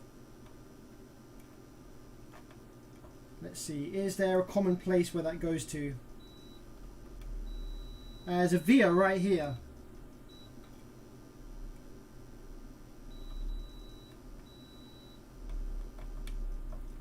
Let's go see if it comes from anywhere else.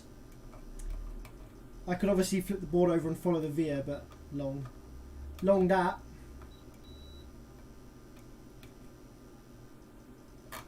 Maybe it comes from the PIC.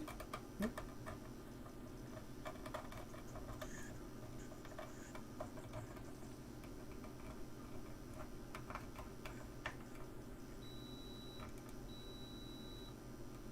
Okay, let's use that via then as the point where we're going to solder our jumper wire to ground it.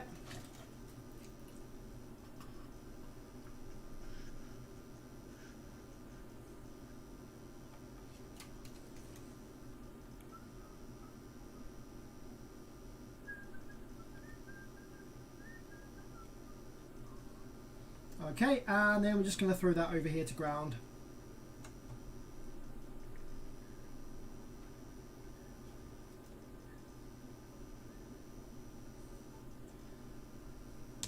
Okay. Oh, damn it. That's a very, very thermal massy trace over here.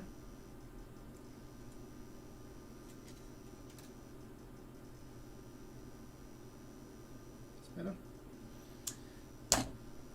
So now then, with the disable pin grounded, I wonder, are we going to have any pulses passed through this chip into the outputs?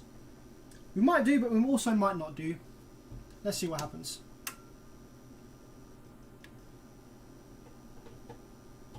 Ah, we do! Look at that! Yeah, boy! Ha ha ha! Yes! Excellent! So, then, what you can do with this amplifier... Oh shit, look, it's freaking driving the output FETs on this side of the board. Okay, that's wicked. That's a cool little mod. That's a cool little mod you can do. So, ground the disable pin, then during the power up sequence, during the health check mode sequence of this amplifier, you can get the output MOSFETs to start to switch with whatever little rail voltage is present, and that should be enough for you to, get a good idea as to whether the drive circuit's working good. You can check the drive waves with that, and then you can power it up fully. So let's just do that. On the side of the board that survived over here, we've still got all the MOSFETs fitted, right? So we've got low side and high side. So if we check the high side here, we can see how much rail voltage we've got going into this board. So let's give it like about 9 volts of rail, whatever. We've got what's that, 6 volts of rail going in at the moment. So if I probe the high side FETs over here, the low side FET should have some PWM on it when we start the amplifier. So let's see. Ta-da! Yeah, low side is switching. Low side is switching. So that side of the amplifier survived. Yeah, look, and if I probe the speaker terminal, we have the output on the speaker terminal. So this would actually make bass right now. Obviously this side of the board we haven't got anything because there's no MOSFETs fitted, but let's just see whether the, I mean this chip obviously survived because we have PWM on the output there and also on the output. Oh, hang on, that looks a bit janky, but that might just be because there's no FETs in place. Yeah, I think that's just because there's no FETs in place. I think that's possibly what the high side output does with no FETs in. So the thing to do next then would be, let's just load up some fucking random FETs. 640N, that'll do. We've got literally no voltage in the rails, so it doesn't even matter what we put here. Just anything. Just to get the amplifier into a slightly, you know, just get the feedback loop complete and stuff like that.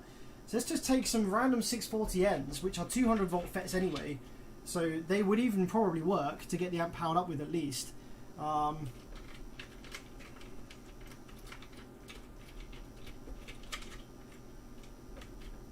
on.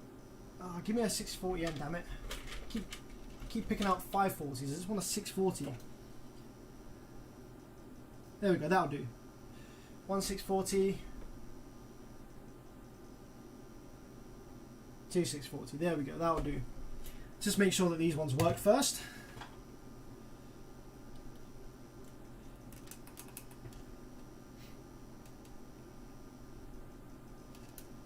Any moss.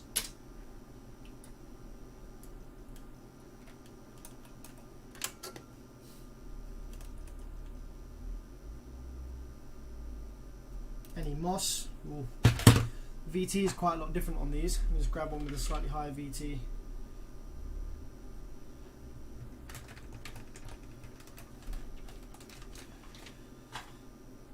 Yeah, that'll do.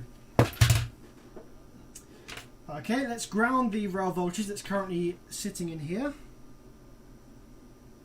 For like 6 volts of it. Okay, there we go. Then let's throw these in the board very temporarily. I'm not even going to remove the old legs. I'm just going to literally just... Oh, maybe I'll remove the old legs.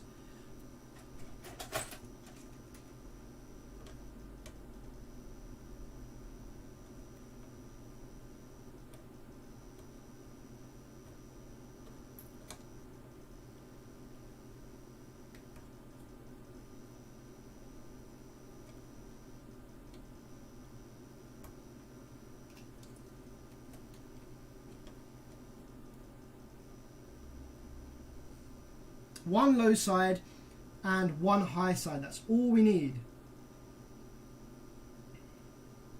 for a quick test with FETs in on this side.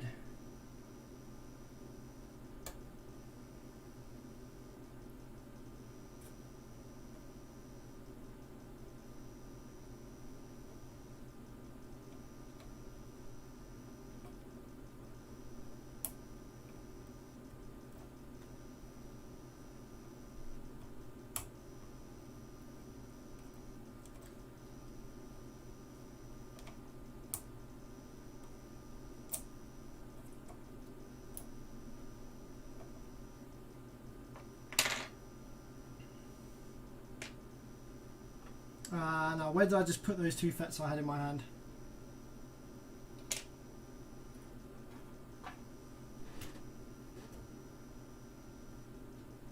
There we go. So we're going to shove one over here. And remember, we're going to have to jump the leg over to that blown trace for this to work. One over there and one over here.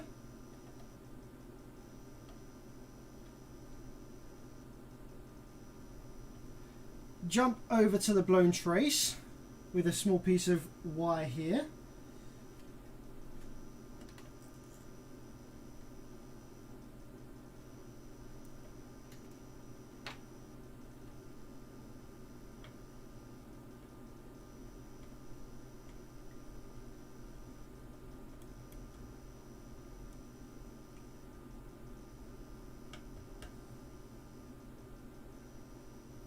and then take the hot air station and just bring the diode that we lifted back down into the board for that to continue working.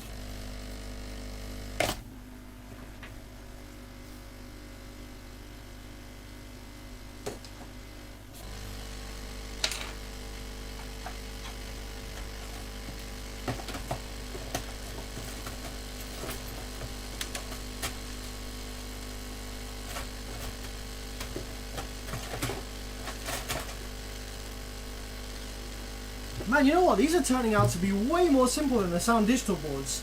Give me one of these any day. If it's going to be this easy, just to kind of force the amp into operation, give me one of these any day. Over a Sound Digital.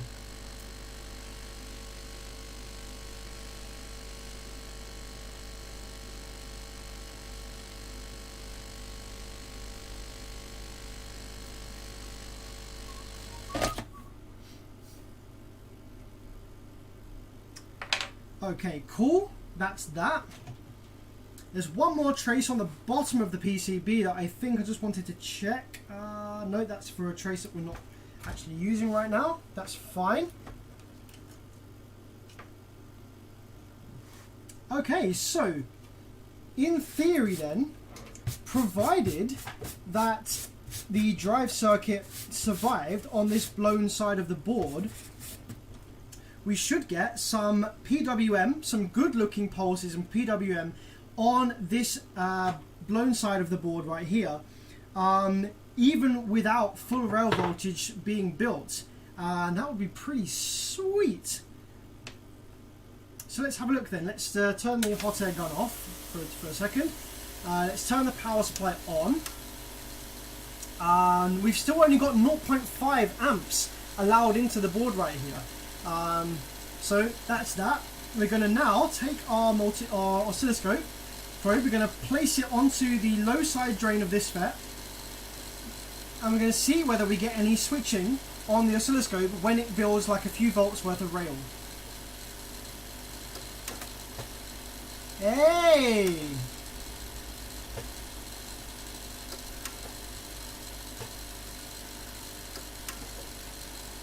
It does! You know what? That looks pretty sweet.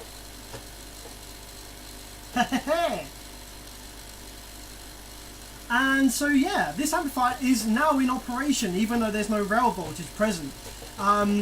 That's a pretty sweet deal. That's a pretty sweet. There's not even any modification we need to do to the PIC. You know what? All we need to do to get this amplifier to produce audio with low voltage rails is remove the power supply drive IC, I think.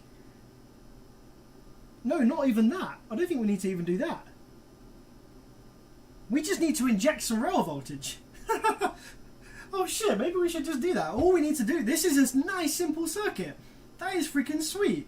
All we need to do then, guys, if you're ever working on one of these, which goes for Stetsom, goes for Taramps, anything with this SI8244BB, anything with this style of output drive circuit, if you want to check that your repairs are good before you send huge high voltage to the rails, all you need to do is ground the disable pin on the SI driver from here to ground, any ground point, anywhere, and then you need to apply some signal up in here, and then you can just power the amplifier up with a very, very low current, like 0.5 amps, just to build a few volts worth of rail.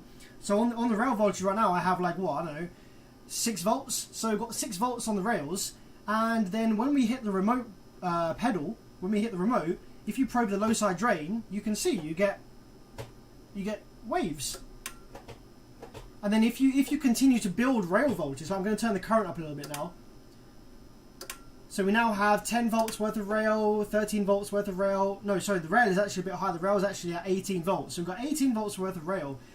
You can see here that you get a 2-second delay before the power supply FET starts trying to build rail.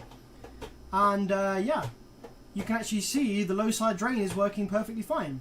I bet you that we can, even if we, let's attach a speaker. I bet you if we attached a speaker right now to this, that this would actually produce some audio. Now it's only going to produce audio for as long as there is energy in the rail caps. You understand? So obviously when we attach a speaker and we draw current from the output section, the power supply FETs are not oscillating. They're not switching. So there will only be audio for as long as there is energy in the rail caps, which is probably going to disappear very quickly. But in order to get around that, we could inject the amplifier with some external rail voltage from a little, like, I don't know, like a little 12 volt power supply or something like that, just to inject some rail voltage to maintain energy in the rails. And I think that then you could just drive a speaker and check, you know, whether any MOSFETs get warm or heat up, gradually increase the rail voltage. That's pretty sweet. So let's just see whether that actually is correct. Let's just see whether that's true. I'm going to turn the amplifier on now, like we were just doing. Let's take our second oscilloscope probe here and measure the rail, the actual high voltage rail, which is currently sitting at a crazy 11 volts. And yeah, let's just see whether we get any audio. How we do? There's freaking audio. There's freaking audio.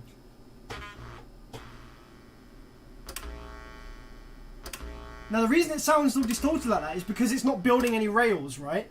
But if we allow the amplifier to build a few rails first, a bit more rail voltage first.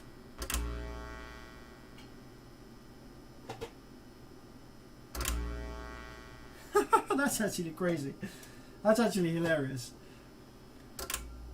Yeah, it makes freaking audio. It makes audio. That is insane. I don't know if maybe there's not enough energy stays in the rail for me to do this reliably. Wait. The rails just disappear too quickly with the speaker. There we go. We're going up a little bit on the voltage. Here we go.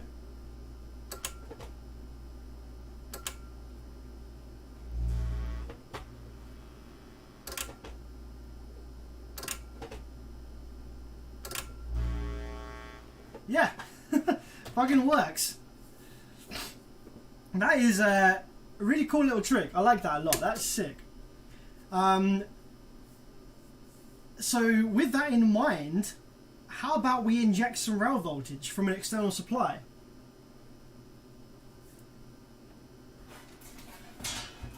Here we have a little amplifier circuit that I have taken to pieces and turned it into a external rail voltage supply board for this exact purpose. So if we feed this with some voltage, let's see, shall I do this now or shall I do this some other time? I know that this amplifier works now, so I don't even need to redo this, but do you want to see this? Do you want to see me inject some constant rail voltage and get that speaker driven? Maybe I can just do it with a little 15 volt adapter down here. Actually, you know what? I've got a 12 volt adapter down here, right? Little 12 volt adapter. So all I need to do is plug this into the mains, right, and put the 12 volts line on the rail, on the rectifier, and put the ground on the ground, and that should give us constant supply, and we can drive a speaker using a little 12 volt supply. Let's see.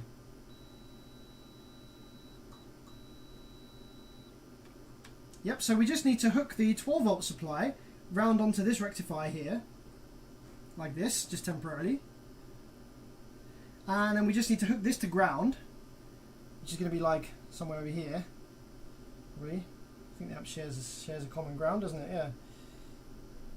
Shove that in there somewhere. I don't know. Forget. It's annoying this amp doesn't have holes actually for ground. It has like bits of bloody.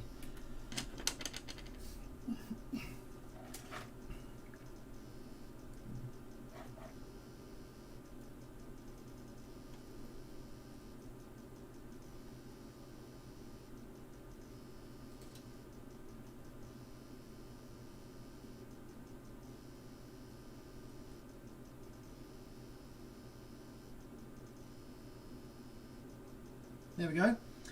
So that's that in there. So if I now plug this in, I should read the 12 volts rail on the scope screen there. So watch the scope screen. When I plug this in, the scope screen should bump up, and we should get 12 volts on the rail there.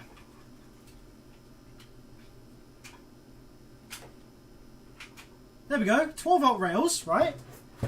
So now, if I go to turn the amp on, now obviously the amp's going to try and attempt to build some kind of rail voltage, right?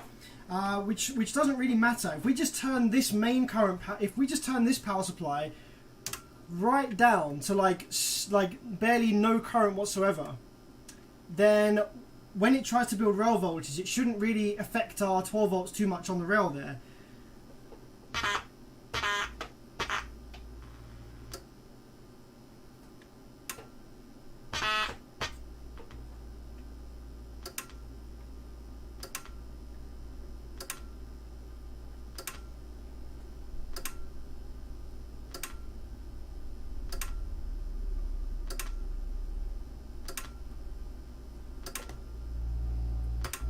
There we go. So yeah, it's clicking in and out, but yeah, the speaker's working.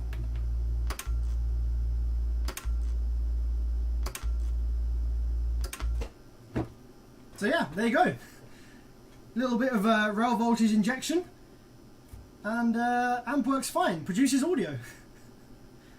Pretty dope, huh?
So the only thing that's happening slightly differently now is that when I hold the remote on, the amp is constantly trying to build rail, like again and again and again, which it wasn't doing before, but that's fine. Yeah, that seems absolutely fine.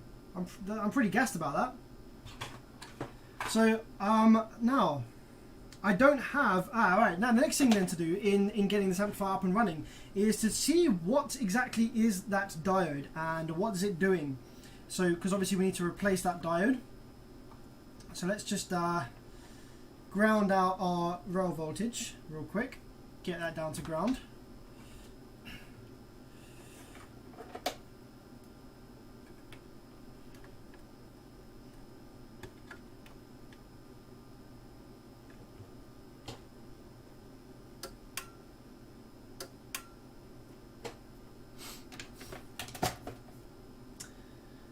So what we need to do is we need to work out what is that diode that failed. So in order to do that, I'm going to take a look at some, I think the best thing to do would be to take a look at some Taramps schematics, if I've got any on this PC. This is a relatively new PC, so I don't tend to use schematics a lot, but let's see if I have any Taramps schematics. Nope.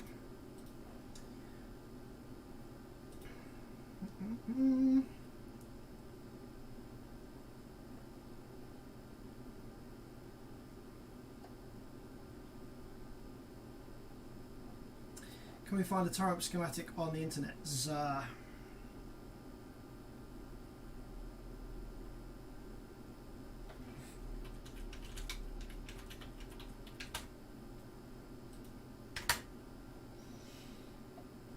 So this is an 8K 2 ohm, so we're looking for something kind of similar, I guess. Well, maybe like a HD.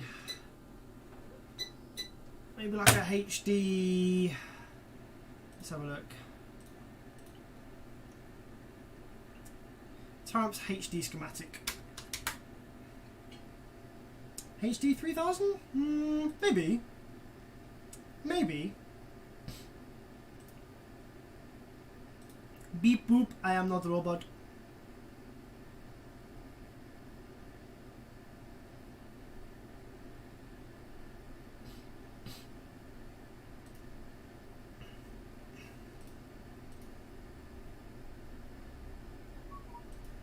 Is it downloading or what? Here we go.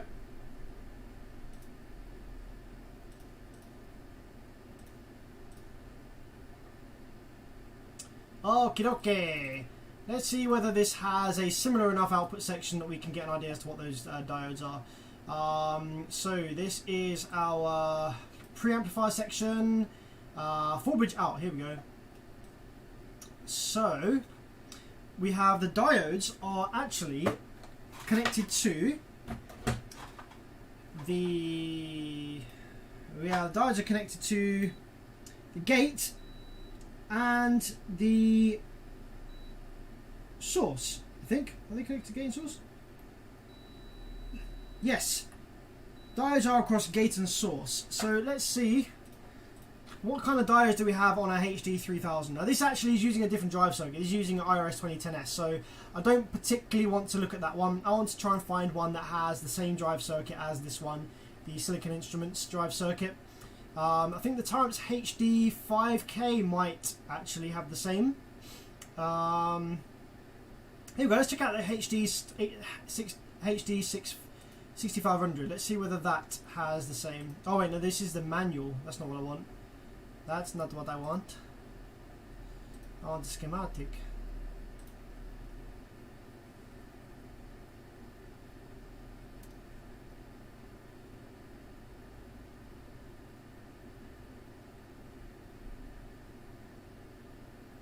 MD8000. Let's see whether that's the same.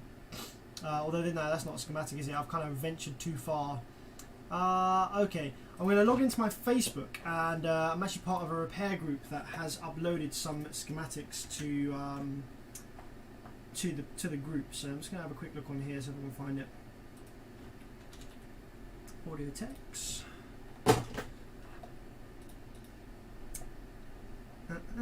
Okay, files, recent files, seal.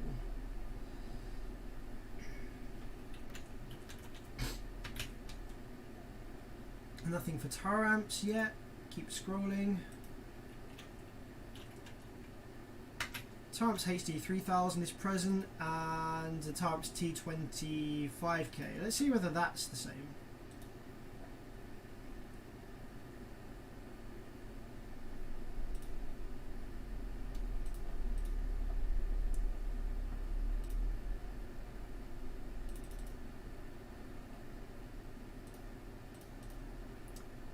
Preamplifier. SADA, that's output, I think. What drive circuit do we have here? It's a 2010 again. What diodes are they using though, just out of interest? We've got a 15 volt Zener. That's not the, we want between gate and source.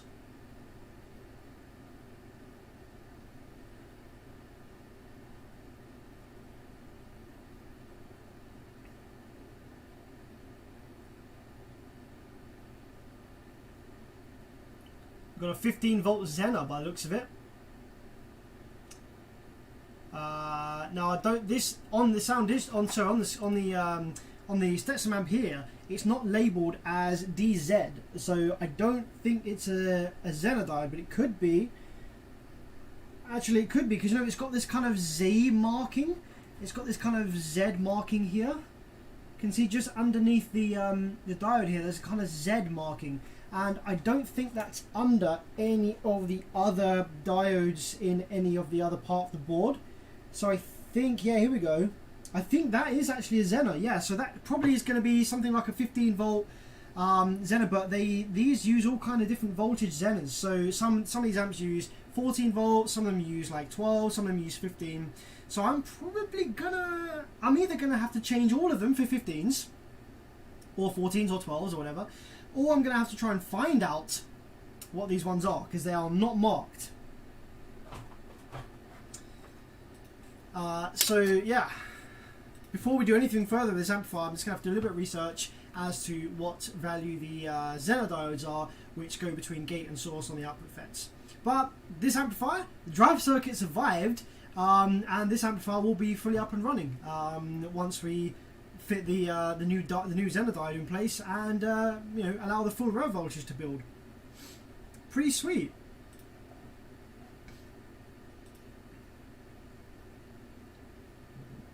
Pretty sweet, eh? I'm just going to remove my my disable grounding wire here.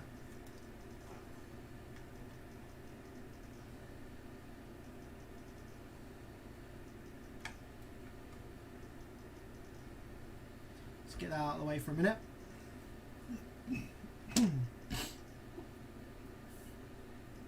I mean, technically what we could do is I could actually fit all of the MOSFETs in this amplifier apart from the one that's missing the diode here, because it will still power up just fine with one MOSFET removed. So we could do that, because that's all that we're missing. We're just missing one Zener diode for this MOSFET placement here. So I could put all of the other MOSFETs in place. It would be wise probably to change these 6 as well. I mean, it's only 6 MOSFETs, like why wouldn't you? So probably what I'll do is I'll change, obviously we'll fit new FETs in here, but I'll also fit new ones into over this side. Just for you know, just for putting all the MOSFETs in the same bank, same batch. That would be the right thing to do, I think.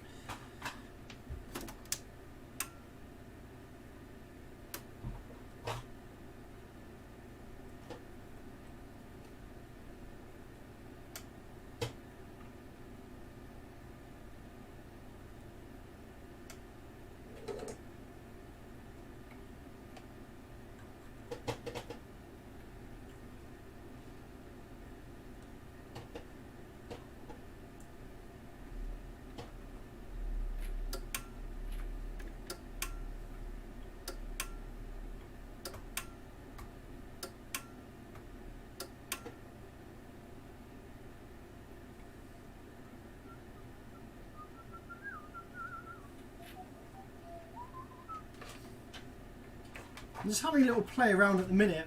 I'm just making sure there's not going to be any big big spikes on the speaker terminals when this tries to power up, because I did notice that there was a bit of a difference in the voltage between the speaker terminals when this was powering up before. Just want to make sure that that's not the case here. So I'm just going to connect the speaker up real quick to that with the current turned way down low, like 0.3 amps.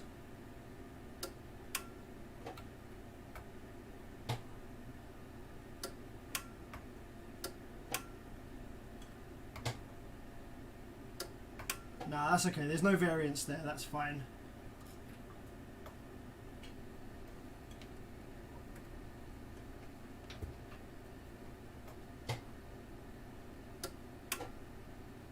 Nah, that's fine. That's very healthy. Yeah, this is going to be a successful repair.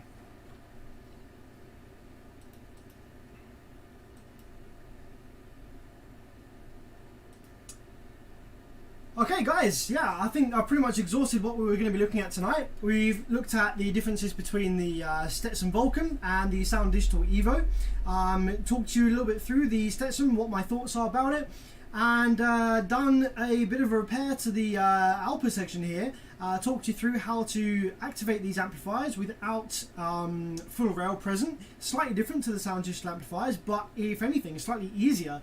Really freaking cool way of doing it. Just nice and easy like that. All you'd have to do to get that up and running fully would be to just remove or lift the trace going from the PIC chip to the drivers, to the power supply drivers. I wonder if there's a resistor that you can just easily remove. Actually, let's just have a quick look. So, in order then to get this amplifier running continuously on an injected rail voltage, right? all you have to do is just prevent the power supply FETs from switching, from trying to power up. So what we want to do then is take a look at where does that come from. SMPS, switching something power supply, switch mode power supply. That's this little trace over here. So let's see, does that come from the PIC over here?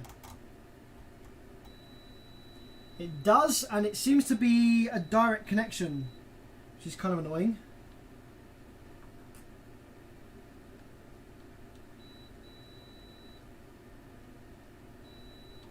Switch mode power supply A, switch mode power supply B. Yeah, so okay, there's no resistor for us to remove, but if we wanted to, I don't necessarily recommend this unless you have the customer's permission or it's your own amplifier, or it's a really old ass amp and you don't care about it or whatever. So you see here, if I zoom in real quick to the PIC here, okay, the PIC is generating pulses for the power supply FETs, okay, and they are on this trace here and this trace here. These vias go across to the power supply drive ICs. So all we need to do is just put a slice in this trace and this trace. Just cut these traces from the PIC here. Just put a little cut in them. And that would prevent the power supply FETs from getting pulses to build rail voltage, which would mean that you could indefinitely run an injected rail voltage into these amplifiers to confirm your output section repair is safe without the ridiculously high voltage of these amplifiers being present. Like, this is an 8,000 watt 2 ohm amplifier, so this is going to have rail voltages that are around about or exceed 200 volts DC. And obviously when something fails and that voltage gets shorted to ground, as you can see, it's very dramatic. Shit explodes. So obviously once you've done a repair, if you want to make sure that everything is good and you haven't got any weak parts that are going to die as soon as they start switching, you can disable the power supply section, you can force enable the drive ICs, these SIs, and you can then inject your own lower voltage rails, maybe like 40 volts or 50 volts, or something like that, low enough that it's safe, but high enough that you can still, you know, drive the output section reasonably and drive a speaker or whatever.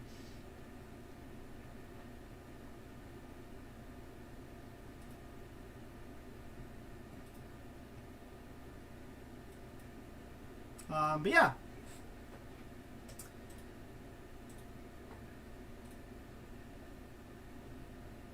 So guys, I think that's it for this evening. Thanks for joining me, first live stream of 2021. Slightly frustrating that we can't fix the sound digital straight away. I need to wait for those freaking parts to arrive, which I thought I had. Very annoying, apologies for that. But I hope that the information on this Stetsom was of use to you and interesting, and that you learned something from it. Yeah, nice one. Dylan says, my def bonds randomly stopped outputting. Had the clip light stuck on solid. Any idea what caused it? If the clip light is stuck on solid, that means the output section is not oscillating, it's not switching. So it could be a drive circuit fault, or it could be a VCC voltage generation problem. So provided there's no dead shorted MOSFETs in your amplifier, then it's just going to be a control circuit issue. Very quick, easy fix if you know what to look for. Absolute headache for someone starting out with amplifier repair or that doesn't know these circuits, but for me, I could just look at the amplifier, check to see whether we got all VCCs going to the chips. If we have, then work out why the output section is not switching. Another reason that you could have that problem, another reason, not just the drive circuit, if any of your output inductors are shorted. If any of these output inductors are shorted, then as soon as the switching attempts to start, it will detect that there's a shorted inductor and it will go into the little clip light, will be solidly on. So you either have a shorted inductor or you have drive circuit malfunction. But yeah, thanks guys. I'm going to lock the stream off here. I'll catch you soon, maybe next week, when we'll hopefully be getting that freaking sound digital up and running when the parts arrive. So thanks for joining me guys. Hope you had a good one, and I'll see you next time.